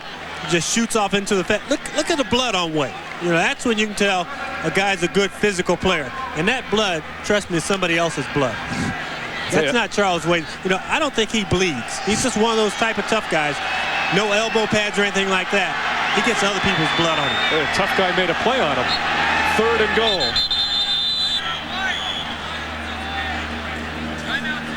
And a timeout is called. The Bengals. So a 3rd and goal at the 1. 21-10 your score. Still early in the 3rd, and as you heard Len Berman tell us, Tim Fossil let his team have it at halftime. They gave up a couple of big plays and put themselves in a hole here early in the 3rd. But the turnover, a Jeff Blake fumble, Giants have it back at a chance to score. Yeah, and Fossil, we talked about him preaching about focus. You have to remain focused on the game at hand. Sometimes you get caught up in the plays that you didn't make, that you should have made, and you lose focus that you have to go out and play another half. They came out, they force a turnover from the Bengals. Now you have a chance to capitalize on it. And what really separates this ball game is the special teams play from Eric Bieniemy. That touchdown return, they get the ball in the end zone here, and they continue to stop. They apply the pressure to a Bengals team that has not had great success this year. 3rd and goal, just a little more than a yard. Cannell looks in the end zone, and Howard Cross was open, and they couldn't get it to him, and there's a penalty marker. Comes in late. Howard and James Francis, Howard Cross and James Francis are tied up in this. They're one-on-one on each other. Cross is going to the corner, Francis is right there with him. Number 50 on the defense. You get a holding call on Francis where you're supposed to hold. You let go. He looks back. Both the big feet cross about a size 15. Francis about a size 14. They get tangled up in that, so it's not pass interference, but it's the holding off the line of scrimmage, and that holding gives the Giants a first down inside the 1. Another big penalty against the Bengals. They've overcome them thus far. Wheatley. No signal from the officials. And Bengal defense, obviously with the exception of that penalty, holding up pretty good here. Dick LeBeau, it's not been an easy transition to his 3-4 zone blitz defense. Yeah, and we've got a flag down. I think we may have a sideline infraction. See a lot of Bengals backing up now. Unsportsmanlike conduct against the Cincinnati bench. Half the distance to the goal. First down. Yeah. Wow. And they had, you had that large white stripe on the sideline. Got that large white stripe on the sideline. The guys are supposed to stay out of that. They had guys who are actually out onto the field. They're out onto the field in this direction.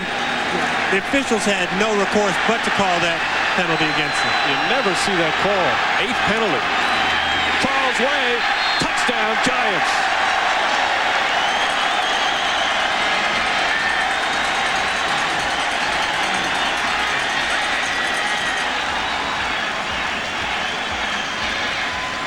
So Charles Way with his 2nd rushing touchdown of the season. And when you're down by 5 points, you have that card that tells you, okay, in the formula, do we go for 1 or do we go for 2? You get a 2-point conversion here, then you're down by a field goal, just 3 points. So Jim Fossil has decided to go for the 2-point conversion here. And these are tricky plays. You see guys, you're going motion one way, flood all the receivers in that direction. And the defense, all they have to do is cut off half the field to really be successful here. Cannell will throw. Nobody's open. Cannell will try and run. He gets hammered. And the Bengal defense stops the 2-point attempt. But the Giants get on the board. Way, by the way, that's his 2nd touchdown of the day. 3rd rushing touchdown of the season. And more importantly for the Giants, they now trail 21-16.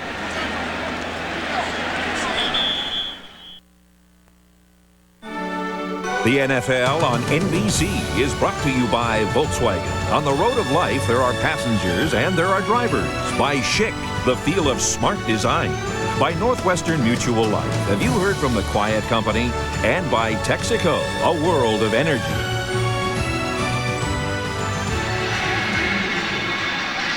Backup quarterback Boomer Esiason loosening up. Again, Jeff Blake looks like bothered by a foot injury earlier. Nothing serious, but he was limping slightly as Daloiso comes on. Just under 9 minutes remaining 3rd quarter. 21-16 Bengals.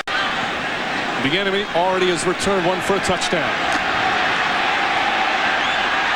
Stumbles a little bit and taken down Robert Massey. And Brandon Sanders in on the tackle. 22-yard return.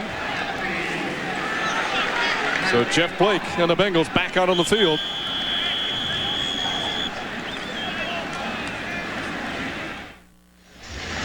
Giant quarterback Danny Cannell injured his ankle on that 2-point conversion attempt.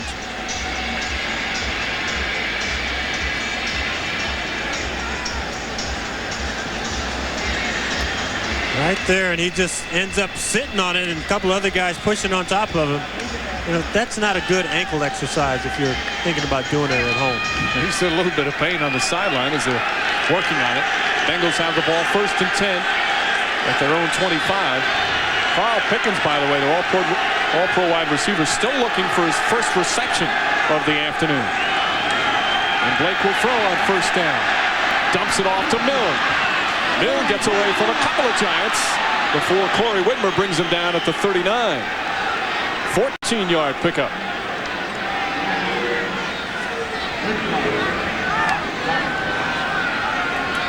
It looked like Blake that time wanted to come to Pickens. Talked about a guy who started off the season setting the world on fire. Just can't keep his feet under him. And another first down to Johnny Carter. Tackled from behind. Michael Strahan. 2nd and 7. With Carter, you look at Carter playing with the torn rotator cuff. Corey Dillon, who hasn't seen a lot of action, playing with the partially dislocated kneecap. That's a banged up bunch of running backs. And Bieniemy, a guy who you put in on 3rd down. Carter in motion. Blake fires complete. There's Pickens, his first catch. Philippi Sparks trips him up. But not before the Bengals get another first down. First reception of the afternoon for Carl Pickens. And Jeff Blake did a good time there. With his eyes, he made about 5 guys in the middle run toward Hundon. And Blake is the guy he really wants. He's looking in the middle, Pickens got away with a little bit of shove there and just uncovers himself to the outside. Bengals at the Giant 44. There's Corey Dillon. Doesn't have much room to go there. Jason Sehorn I would brings him think down. if you have a dislocated kneecap, that thing must stiffen up on you a little bit. And trying to keep the guy loose is tough. You can see him kind of dragging that left leg off. Well, he don't want to come out there. Yeah, he's trying to get warmed up. And I think the coaches maybe, either he's telling him to run straight ahead or, go back there and read a book on the sideline. 2nd and 9. He's a tough rookie. He's only 22 years old. Blake. Strahan chasing him. And Blake throws it away. See, now, that's just awful. You play action pass. You keep the tight end in, extra guy in the pass block. And no sooner does he come out of the play action fake than he has to run for his life. That doesn't make any sense. You draw that play up to give Jeff Blake time to throw the football down the field, and he comes out of his fake, turns his back on the defense, and here are 2 big guys in blue uniforms chasing him down. He's only been sacked once, and that's a good number compared to some of the other weeks. 3rd and 9. Steps up and fires. Intercepted. Philippi Sparks. His first interception of the season.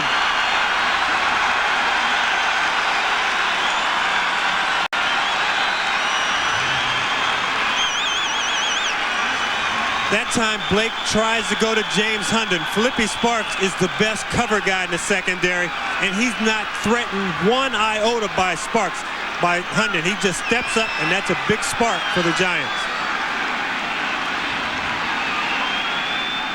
Today on the NFL on NBC, Denver's rising star Terrell Davis reflected on the joys of playing in the NFL. Game ball for TD and the offensive line.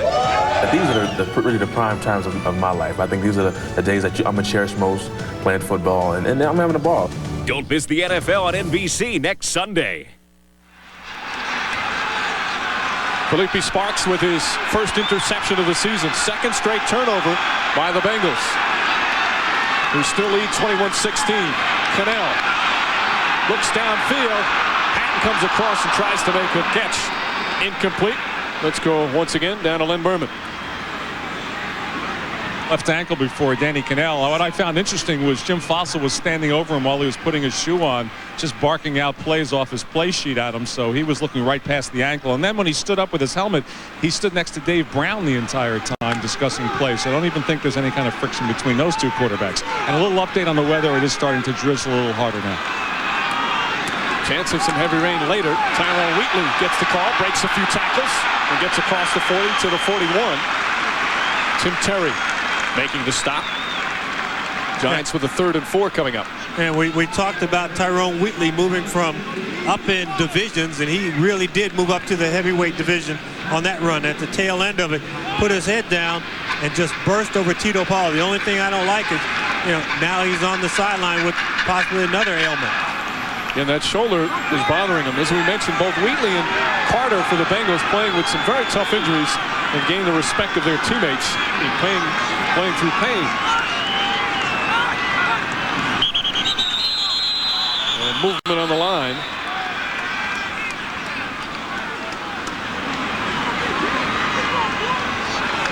Ball start. Number 72 on the offense, moving prior to the snap. The 5-yard penalty, still 3rd down. Roman Oben with the Giants' 5th penalty of the game. And that takes them from a very, very manageable, makeable 3rd and long 3 to now a 3rd and 8 or 9 yards. The odds go down when you have to try and convert 3rd and 5 or more. Cannell. Complete. Amani Toomer gets up past the first down marker. Corey Sawyer fell down. That may be off. No, he didn't fall down. That may be offensive pass interference there because Toomer used his size. Yeah, there you go. See it, offensive interference. He used his size against Corey Sawyer that time and just muscled him out of the way. Pass interference, number 89 on the offense. The 10-yard penalty, still 3rd down. You know, this is very similar to a 3-step drop, but you're lined up in the shotgun. You take that one little bounce, you turn, you throw the football, you deliver it on time. And the receivers think, well, if he can chuck me in that 5 yards, I can bump into him. And Toomer's the bigger guy in this matchup. He bumps into Sawyer. Now we're faced with a 3rd and 18. And you're flipping through the play sheet, trying to figure out what to run on 3rd and 18. 2 penalties that hurt. Now the 3rd and long. Here come the Bengals. Cannell dumps it off to Charles Way. And Way tackled at about the 38. Sam Shade brings him down well short of the 1st down. 12-yard gain, but the Giants will punt. And if you're a Giant fan sitting in the stands at home, you wonder, you know, why do you run that play on 3rd and 18? Well, twofold. Number one, you want a completion, so you gain some yardage to win the field position battle. But the second thing is Charles Way is a very accomplished runner. If he makes Sam Shade miss right there, he's on his way to picking up that 1st down. Shade hasn't missed much this afternoon. He's played well. Maynard. Another high kick. Myers with a fair catch right at the 20. So Brad Maynard does his job. Bengals will take over. They lead 21-16. That's my guy. Giants with a penalty. Scott Gallion, ineligible receiver downfield, so they'll punt it again. Maynard gets off another beautiful kick. Myers calling for a fair catch, backs up all the way back to the 15. That is a beautiful punt. 52 yards, no return, and another flag comes in after the whistles. Yeah, and there's a flag on during the play, which is going to be against the Bengals. And obviously we've had enough fisticuffs for, 3 rounds of boxing so far. Guys are just, it's a heated matchup. You don't expect this isn't a natural rivalry, but the Giants are fighting to stay in first place, and the Bengals are fighting for respect. Tell you what, though, you have a 6-game losing streak, and you're trying to get on the winning track. You got to stay away from that stuff. A penalty could make the difference in a game this close. Yeah. Both penalties against the Bengals. A holding and a personal foul. And Al Roberts, he was mad earlier. Looks like he's going to get after somebody again, although he's taking this one relatively calm. Well, because what he doesn't want to do, he doesn't want to pound him over the head once. Number 22 on the receiving team. That penalty is accepted. Half the distance to the goal. Personal foul on the receiving team is declined. 1st down. Because really the players can point the finger at the coaches right here.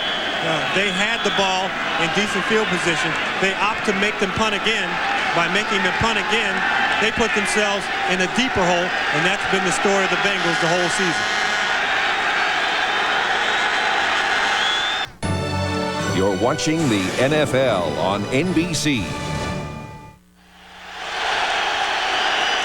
Bengals back at their own 8. A good punt and some penalties.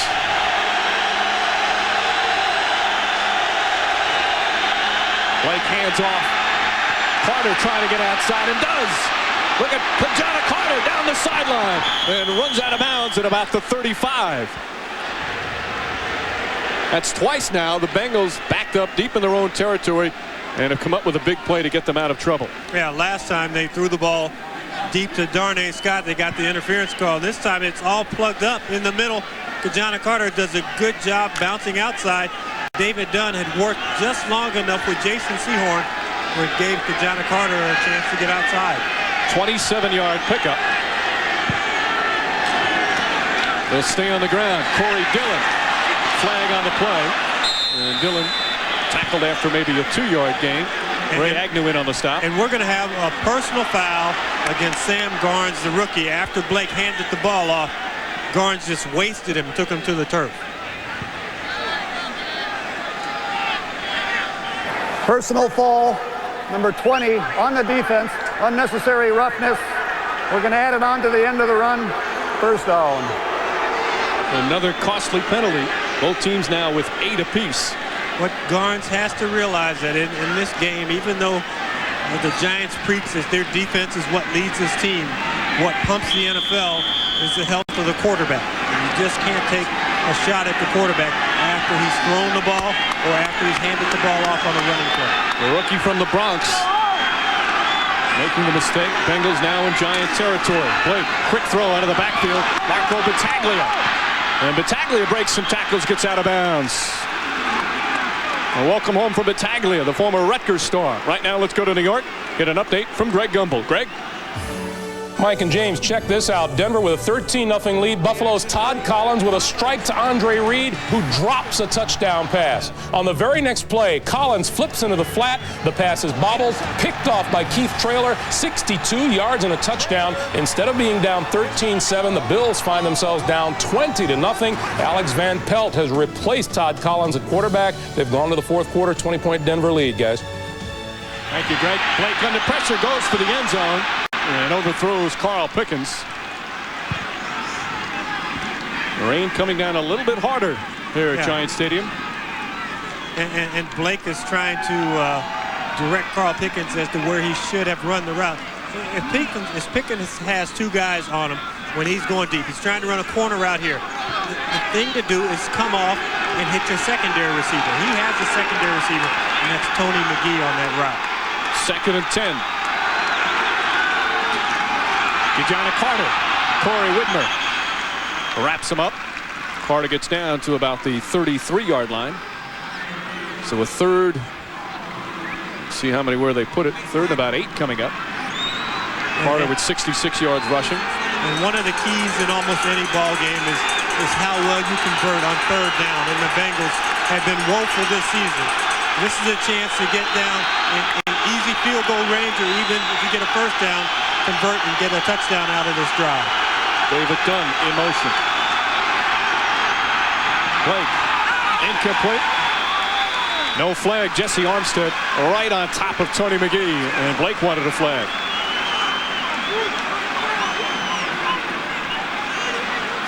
Yeah, and Bruce Cosland is waving his offensive troops back out on the field at 1-6. If you don't start to put wins together back to back now, you have no choice of postseason play. And this team was 1-6 a year ago when Cosland took over for Shula. They go 7-2 at the end of the season. Everyone thought that they'd be a playoff contender. They find themselves in this hole. They've got nothing to worry. They're throwing all the dice on the table. 4th and 8.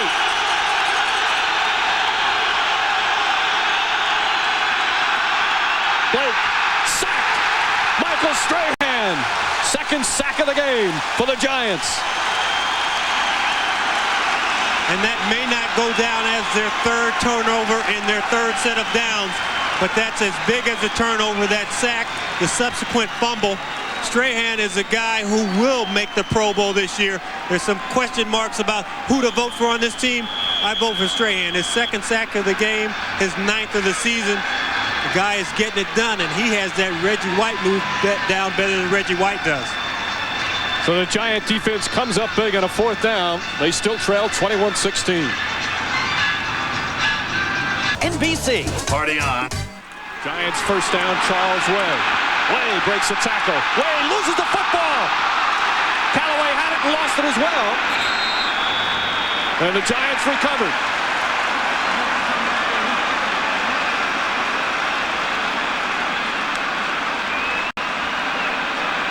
You can just see we got a player down. It's like it's like Ashley Ambrose, who was down at the bottom of that pile. Francis strips Way of the ball.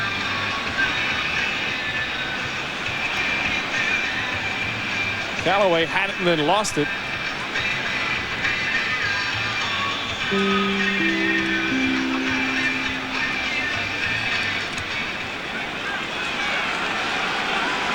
And the Giants catch a huge break. 1st and 10 now at the Bengal 43.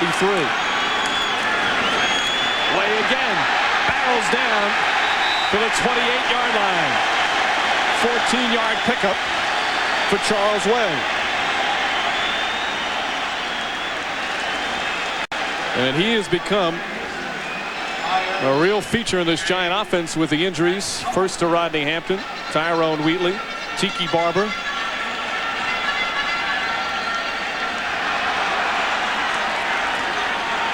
They stay with Way. Way again. Brought down at about the 22 by Sam Shea. 7-yard gain.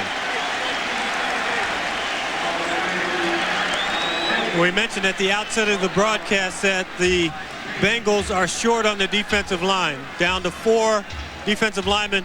Copeland, the starter at left end, he's out for the ball game.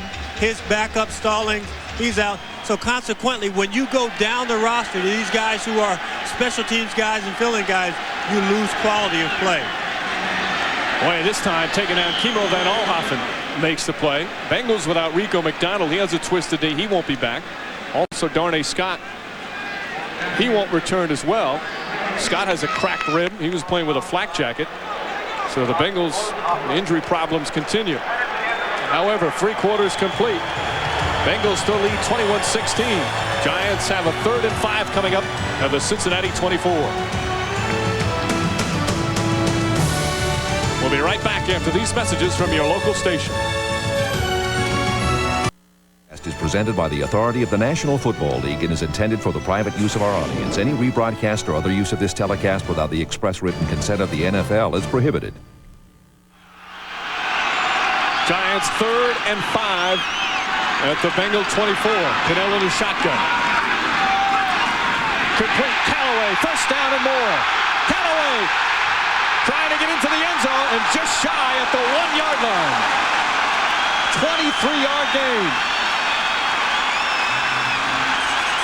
Callaway's 5th catch of the day. You can measure a guy's size, his speed, and his strength. But you can't measure somebody's skill and how well they play the game of football. Chris Callaway just seems to play it better than anybody else on the field right now today. Greg Myers missed a tackle, and Callaway for the 2nd straight week making some big plays. 1st and goal at the 1. The pitch to Wheatley. Wheatley gets in. Touchdown, Giants.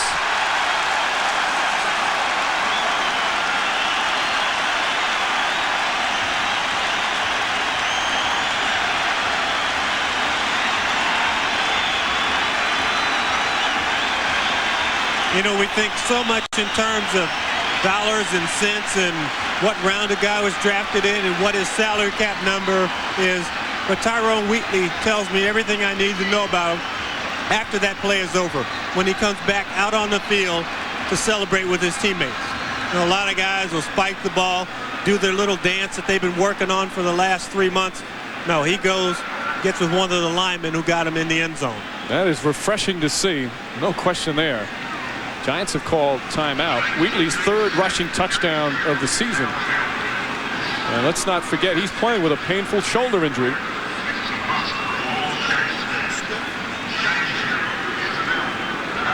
Giants now lead 22-21. And again, the 1 extra point won't mean a thing, so they'll go for the 2-point conversion.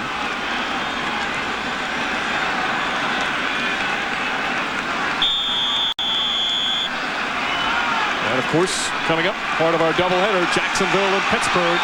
Steelers who beat the Bengals last week. Part of the NFL on NBC. Cannell pumps, lobs it in, and Sam Shea picks it off. And the Giants now 0 for 2 on 2-point conversions. The lead remains 22-21. Danny Cannell and the Giants coming up big in the 2nd half.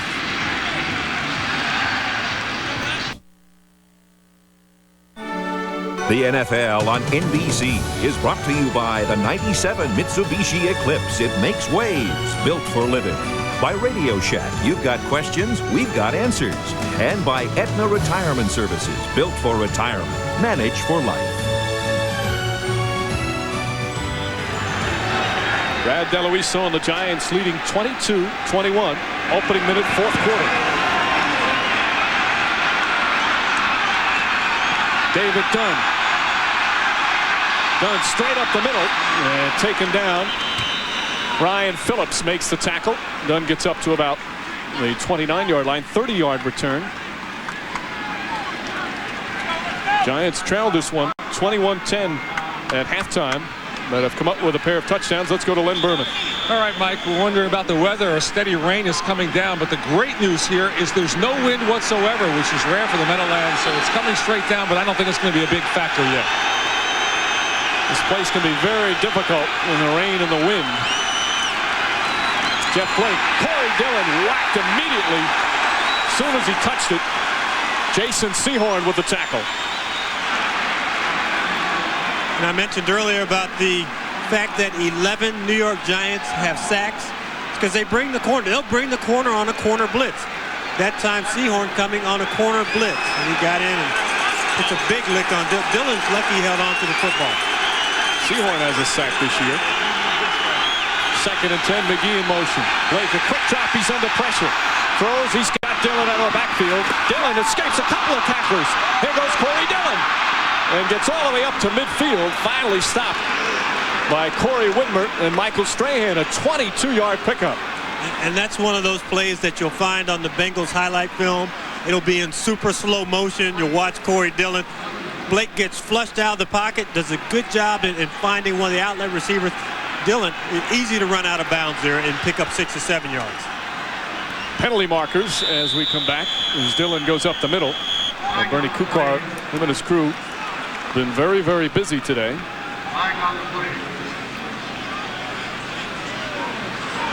Giants with their 9th penalty.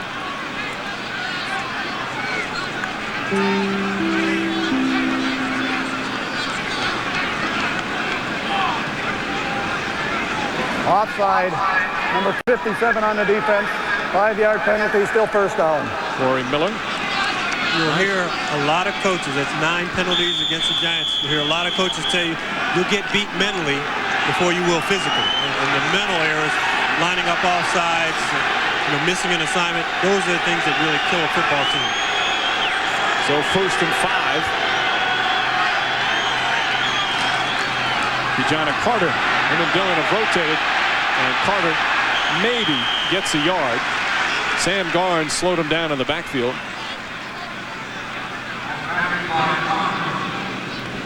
The strength of this team has been its defense. When they were 1-3, they're playing pretty good defense, waiting for the offense to turn things around. They played well defensively today. They gave up the big play at the end of the half. And other than the kickoff return, they haven't yielded a lot to the Bengals other than the opening drive of the ballgame. They've forced a lot of turnovers this season as well, including 2 here in the second half. And Carter goes absolutely nowhere. Jesse Armstead among the Giants making the tackle. John Fox, first year as defensive coordinator. Mike Nolan was the coordinator last year under Dan Reeves and did a very good job. Nolan now with the Redskins. Fox has changed them up a little bit more of an attacking style, and the players have really accepted it and run with it. Yeah, he preaches think, react, and attack. He says you don't have to be fast to play good defense, you just have to react fast. 3rd and 4. Bieniemy. And Bieniemy very close to a first down. We'll see where they mark it. Bieniemy gets the ball there. He's 5'7". You give the ball to Corey Dillon, who's about 6'2", and he's a lot closer to the first down there because he's about 7 inches taller than Bieniemy. They have a 4th down here. They have nothing to lose by going for this. Bruce Coslett has tried to stay positive through the 6-game losing streak. Says, I've got to stay on an even keel if I expect them to continue to play hard. And they'll go for it on 4th and 1.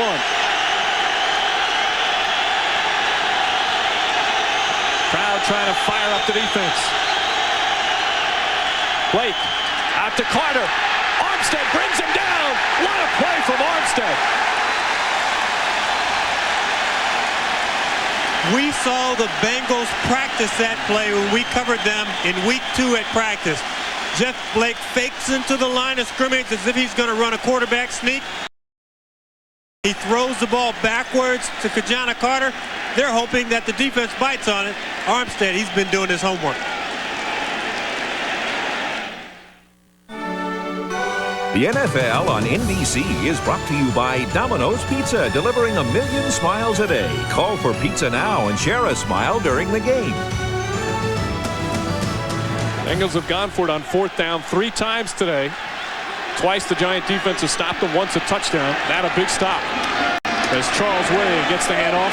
Way still chugging along. James Francis takes him down after maybe a yard. When you're 1-6, you try different things, and that 4th down play did not work for Bruce Cosley.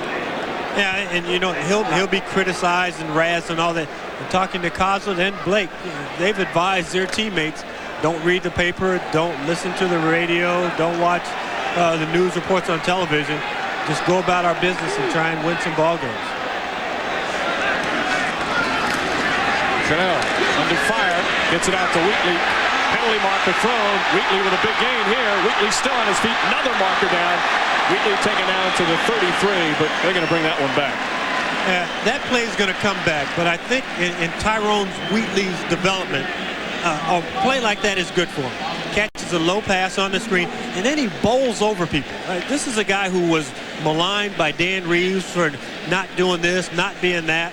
But Tyrone Wheatley, I think, is showing something to himself. You know, in the back of his mind, he knew that he could still play football, but he had to get those thoughts in the back of his mind to the front, where he would actually develop into a good NFL running back. Penalty, 83, holding. That penalty is declined. Scott Gregg on the holding. David Patton also. Yeah, you get both guys kind of, you know, it gets outside the framework of the body, and then he takes them down. So Oben. Giants with a host of penalties on that one. Now they have a 2nd and 18. And back to Wheatley. Jim Foster said when he arrived, Wheatley had a chip on his shoulder and was lacking confidence, and that is really turning around. Cannell again out of the backfield, this time Way. And Way dives across the 40, taken down by Billy Granville. That's the second pass that Danny Cannell has laid out where his running backs have had to stretch out to catch the football. And both Tyrone Wheatley and Charles Way have shown very soft and supple hands, and there's a light drizzle coming down, and that's the time when this ball starts to get slick. But both guys have hung on to the football. You see it spurting out when it hit the ground there. You see the little beads of rain on the top of the helmets, but the ball can get slick at this juncture with the weather going on like this. Rain's been drizzling through much of the second half. 3rd and 10. Bengals blitzing. Cannell has time, though, and throws it short. Intended for Callaway. Ashley Ambrose right there. And Danny Cannell tried to guide that ball in instead of stepping up and throwing the football. The Bengals tried to come after him with some heat, but they don't get to him. His offensive line stands their ground. They wall people off. You got to throw it. One of the things about Danny Cannell, lasted until the 4th round, a lot of people wondered about his arm strength. They thought that he might have been a product of the system at Florida State. In that time, he didn't show the zip on the ball that you would expect a guy who used to have a 92-mile-an-hour fastball to have. Maynard just gets it off. James Hunden was close. Greg Myers calls for a fair catch and then fumbles, but falls back on it. Bengals will take over at their own 25, trailing 22-21. When you start to get a light rain, the gloves get wet. Guys don't want to use their hands. They want to try and use their body to catch the ball. That's what punt returner Greg Myers does. Almost causes a turnover. Corey Dillon on 1st down. Gets maybe 2. Felipe Sparks and Jesse Armstead in on the stop. Bengals came out strong in this one, made some big plays in the first half, something they have not done this season. They had a kickoff return, 102 yards. Eric Bieniemy went for a touchdown. Then they had a 4th and 5 from the 39 for a touchdown. Led 21-10 at halftime. But 2 turnovers in the second half has the Giants leading 22-21. 2nd and 8. Blake overthrows Battaglia. And missed a guy who was wide open Blake tried to get him the ball in a hurry instead of putting a little touch on the football and just dropping it right on the body. And he's frustrated with himself. He knows that he missed a chance for a big play right there. Battaglia, who had the best game of his career right here on this field, came as a senior in college at Rutgers, caught 3 touchdowns against Penn State. Starting to come on in his second year in the NFL. He backs up Tony McGee. Now right now the Bengals with a big play, 3rd and 8.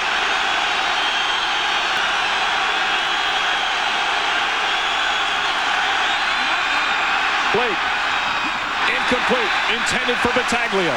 4th down coming up.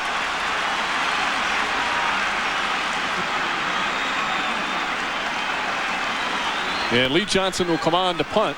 There's still 7:47 remaining. They will not go for it on 4th down here, certainly.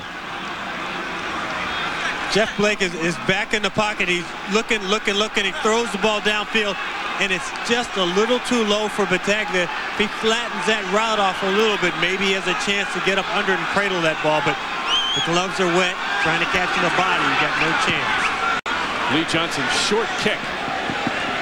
Amani Toomer calls for a fair catch at the 31. 42-yard punt. Giants take over. They lead by 1 here in the 4th.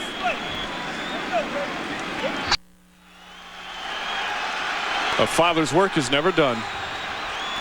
Giants now with 1st and 10. Charles Way. Maybe a yard. Giant defense coming up very big here in the second half. Bengals led 21-10 at halftime. Have yet to score in the second half. There's the time remaining. Both teams with 2 timeouts left. Still plenty of time. Giants have won 4 in a row. Bengals have dropped 6 straight.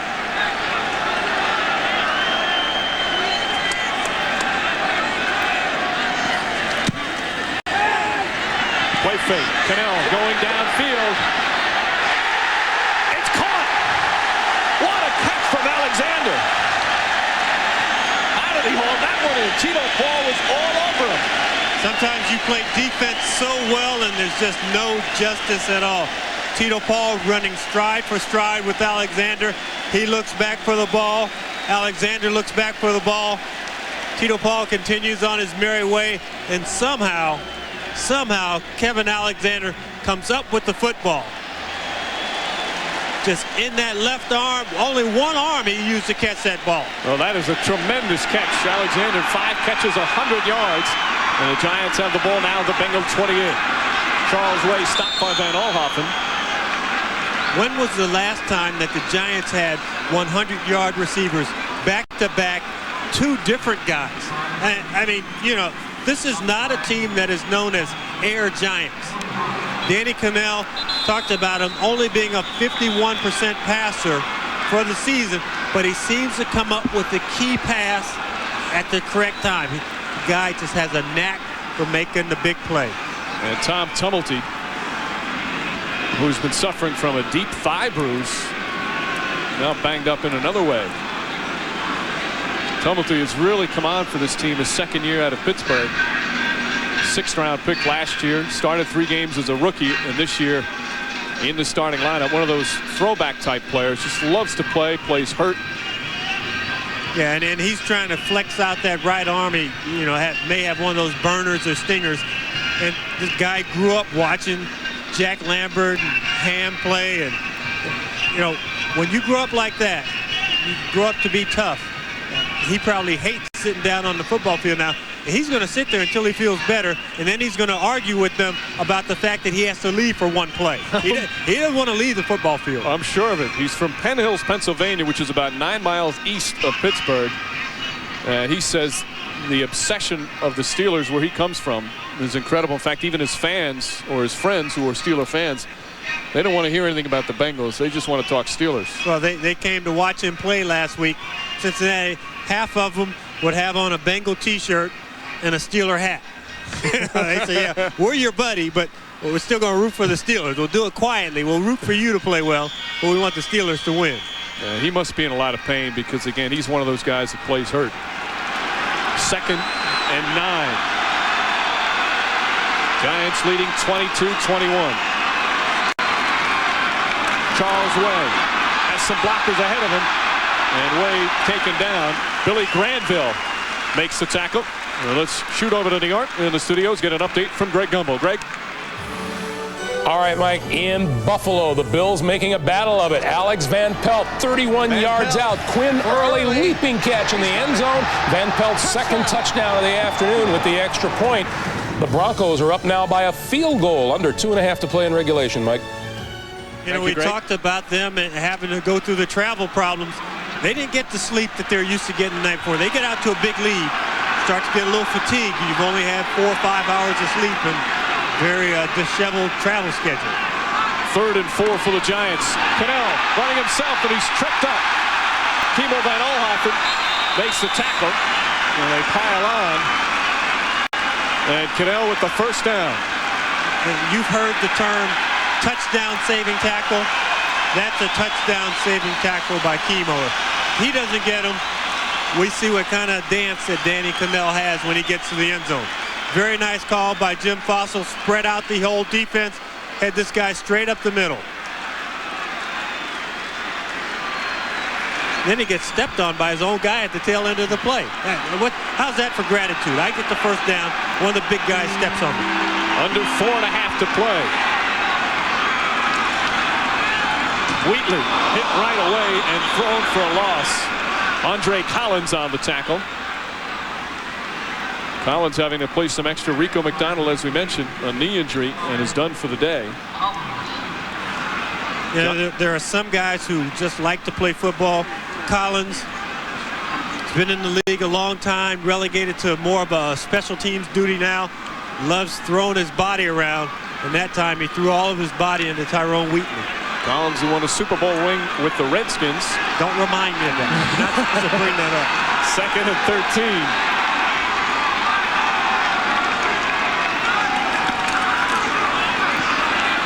Cannell looks downfield, incomplete, and there's the flag. Ashley Ambrose is going to be called for interference on Callaway.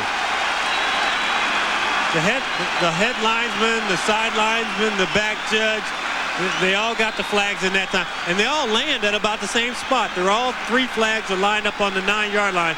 Callaway makes a break inside of Ambrose. Ambrose gets that left arm around his waist. That's the first down. Starts to do the little pull. It's the pull from the left arm and the slap with the right arm. The pull and the slap. Pull, slap. I get the pull, idea. Slap. That's enough. If you go play in the park, you'll know how to defend the pass. And Bruce Coslett has watched Ambrose get 2 pass interference penalties, 3 on the Bengal defense. And that gives the Giants 1st and goal at the 3.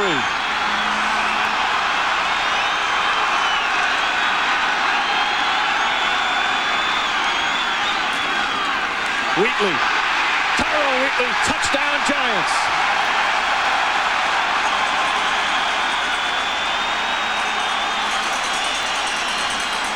And Tyrone Wheatley says they like me. They really like me.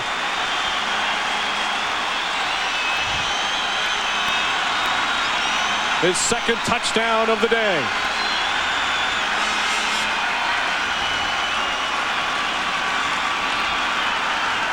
And this is a very big extra point.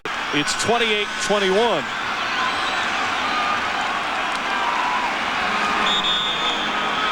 Now Luiso has missed an extra point this season. Not this time.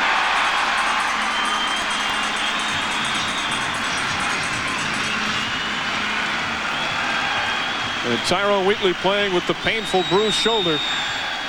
His 2nd score of the 2nd half. Bishop, Scott, Stone, the 3 inside guys, the center, and the guard just take care of this. They move people out of the way. They give Tyrone Wheatley a chance to pick his hole, to decide where he wants to run the football. Just bodies on top of bodies, and Tyrone Wheatley getting those shoulders down and driving toward the end zone. If anyone has emerged in this ball game, I think it's been Tyrone Wheatley. The effort that he's shown. We pointed earlier in the ball game, he had a chance to run wide for the corner. Turns, he cuts it up, tries to stick it up in there. Tyrone Wheatley is really starting to mature as a player. And you have to credit Jim Fossil. We asked him, when you took over this team, did you sit down with all the guys? He said, no, I didn't. There were some guys who had a history here, who had maybe some problems who hadn't gotten good press, who had not gotten along with Dan Reeves well, and I sat down with those guys. And one of those guys was Tyrone Wheatley. And I talked to him and I said, you can become a great player, but you're going to have to work for it. There's our Miller Time game summary. Halftime score was 21-10. Giants have outscored the Bengals 19-0 here in the second half. Bieniemy gets a running start on the squib kick. And Bieniemy still on his feet, finally tripped up. Looked like Doug Coleman maybe reaching out a 20-yard return. And Jeff Blake, who last season was known for the dramatic finishes, won a lot of games in the closing seconds. He's got to get downfield. They've got to score a touchdown and go for a two-point conversion. But there's still plenty of time. 3:16 remaining. They have 2 timeouts left. But the Giants have done a good job in holding Carl Pickens, Jeff Blake's favorite receiver, in check today. Blake slips over the middle, broken up by Tito Wooten. There's the flag. The flag comes in, and Wooten's with some contact.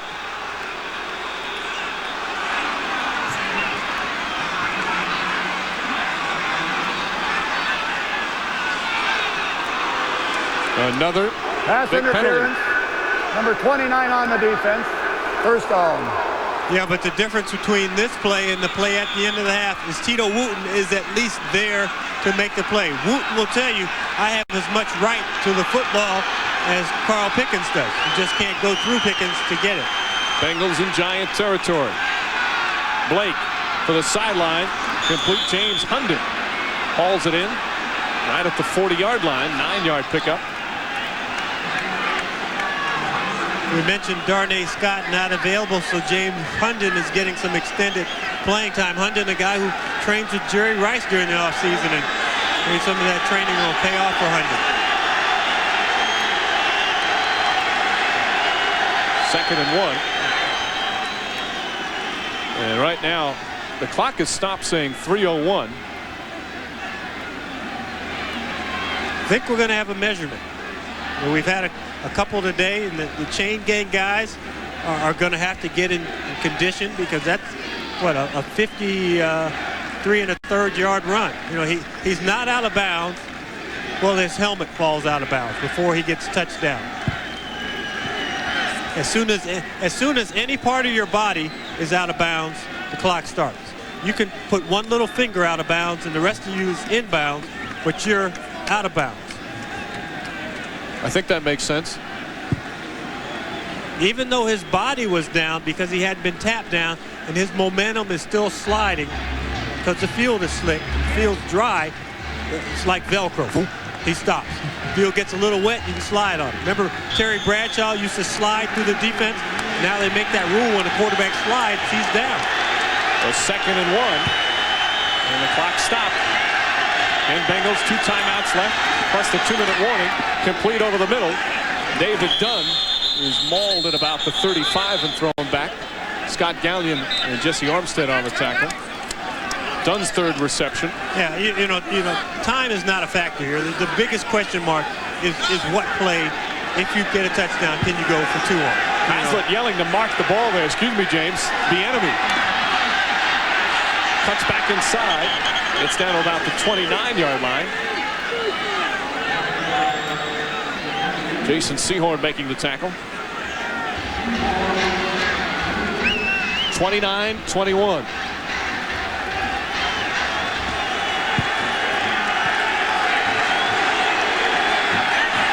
Blake to Brian Mill. Mill has some room in front of him.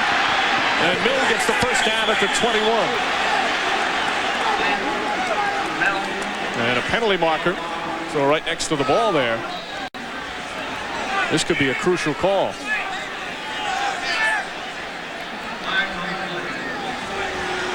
It's that 5-yard face mask penalty. Got that hand up on the face mask. 5-yard face mask penalty on the defense. We'll add it to the end of the run.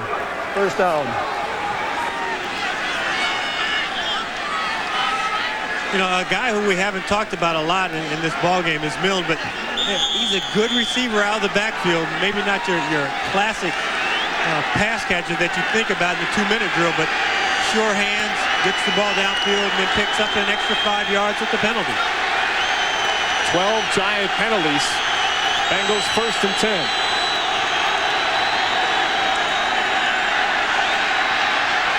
Blake has to throw it away. Pickens was covered perfectly by Jason Sehorn. And you heard the people oohing and ahhing there. He almost got that ball into the stands. If he gets into the stands, they erupt and go wild. The 2-minute warning. Bengals still with 2 timeouts left. It has been a long, difficult first half of the season for Bruce Coslett and the Bengals. They've lost 6 in a row. This is a team that had playoff aspirations. And right now, they have 2nd and 10, trailing by 8, 2 minutes ago in the 4th quarter on the road. Blake fires complete, and Hunden gets out of bounds down to the 9-yard line. Philippi Sparks runs him out. You know, this all comes down to the 2 missed 2-point conversions that the Giants attempted.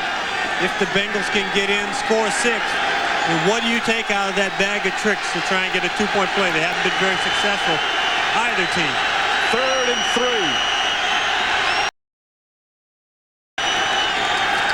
Blake, complete, and Hunden again. Got the first down, and he's tackled inbound, so the clock is still running. And the Bengals will call a timeout, so they have 1 remaining. They'll mark the ball at the 4-yard line, a 1st and goal at the 4. And again, they need the touchdown and the 2-point conversion. And we've watched Blake go to Hunden, a guy who's a backup. Darnay Scott had been the original starter at that position. Hunden has better hands than Scott. He has more confidence throwing the ball to him right now. Of course, the Giants, 2 of their touchdowns went for the 2-point conversion, failed on both. 2 points they could have used right now.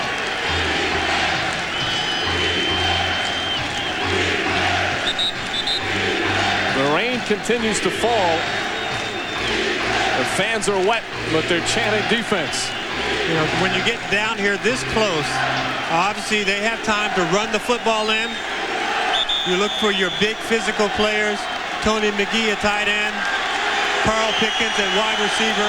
David Dunn, very, very big wide receiver.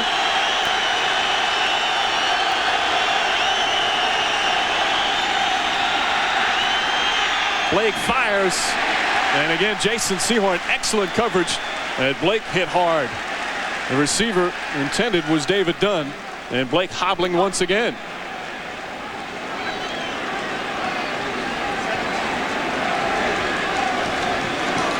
It looked like he had turned his ankle earlier in the game when he was running to call a timeout. And don't forget, a couple of weeks ago, his right big toe was injured.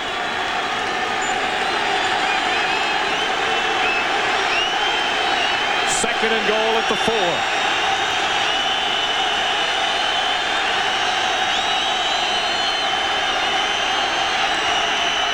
Under pressure, gets away. Did he get in? Touchdown! Bengals score! And now they have to go for the 2-point conversion. Yeah, as elated as Jeff Blake wanted to be, that's only the first half of the equation there. They sent Kajana Carter out in motion as a decoy, but more than a decoy, to define what the coverage is going to be. Just a straight zone coverage. They left everyone there to cover. Jeff Blake has no option but to pull it down. See him limping off. And the Bengals courageous effort by Blake. They call their final timeout. And when we spoke with him yesterday, we need to make the big plays. And that one huge, but they've got one more they have to come up with right now.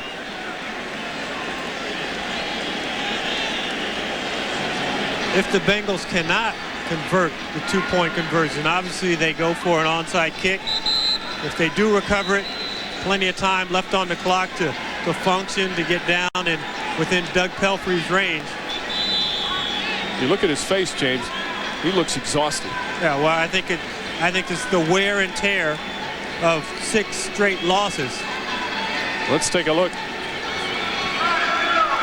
You know, the officials have to make this call without the aid of...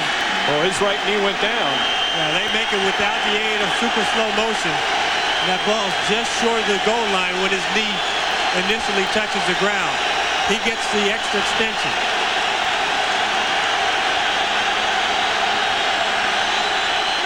Blake lobs it in. No! Seymour picks it off.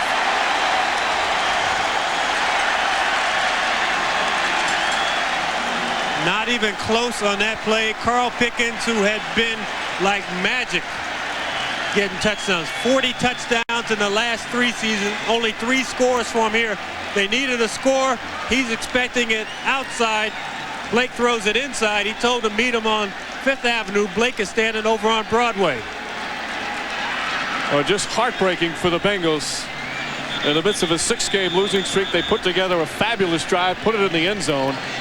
And now they've got to go for the onside kick. They are out of timeouts.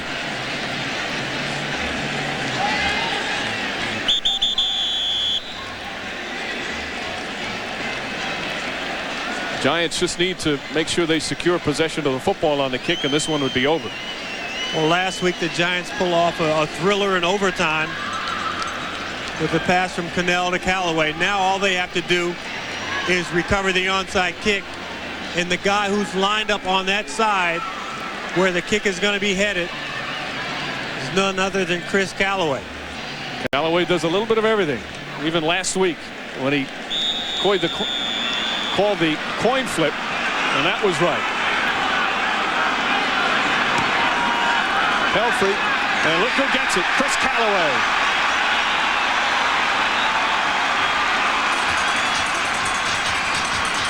Very fitting for the New York Giants. You know, you look at his reception totals for today. Maybe he didn't get a 100-yard game. The interference call against Ambrose that helped them set up that last go-ahead touchdown. And then Chris Callaway, he has a pretty nice vertical jump, too. Maybe he did that really well at the combine. And the Giants will just kneel this one out. Bengals, no more timeouts. 1:29 remaining.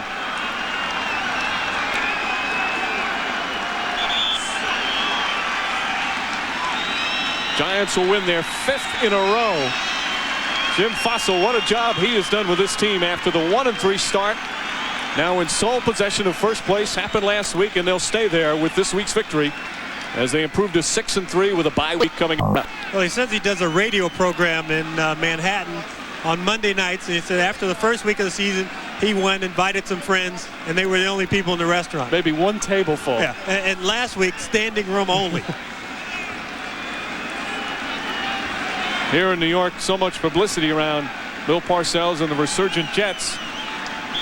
And the Giants very quietly have turned things around. What a job he has done in his first year as a head coach of the NFL. And I would really have to think that people in Dallas, Jerry Jones and his Cowboys and Ray Rhodes and his Philadelphia Eagles, they're all looking up at this ball club and trying to figure out when, in terms of the schedule, they're going to be able to catch the New York Giants. And the crowd is wet, but they're on their feet. While the Giants win their 5th in a row. A heartbreaking loss for the Cincinnati Bengals. They dropped their 7th straight. Now 1-7 on the season for the Bengals. Coming up next on most of these NBC stations, it's game 2 of our NFL doubleheader. There's our final score from Giants Stadium. Giants 29 and the Bengals 27.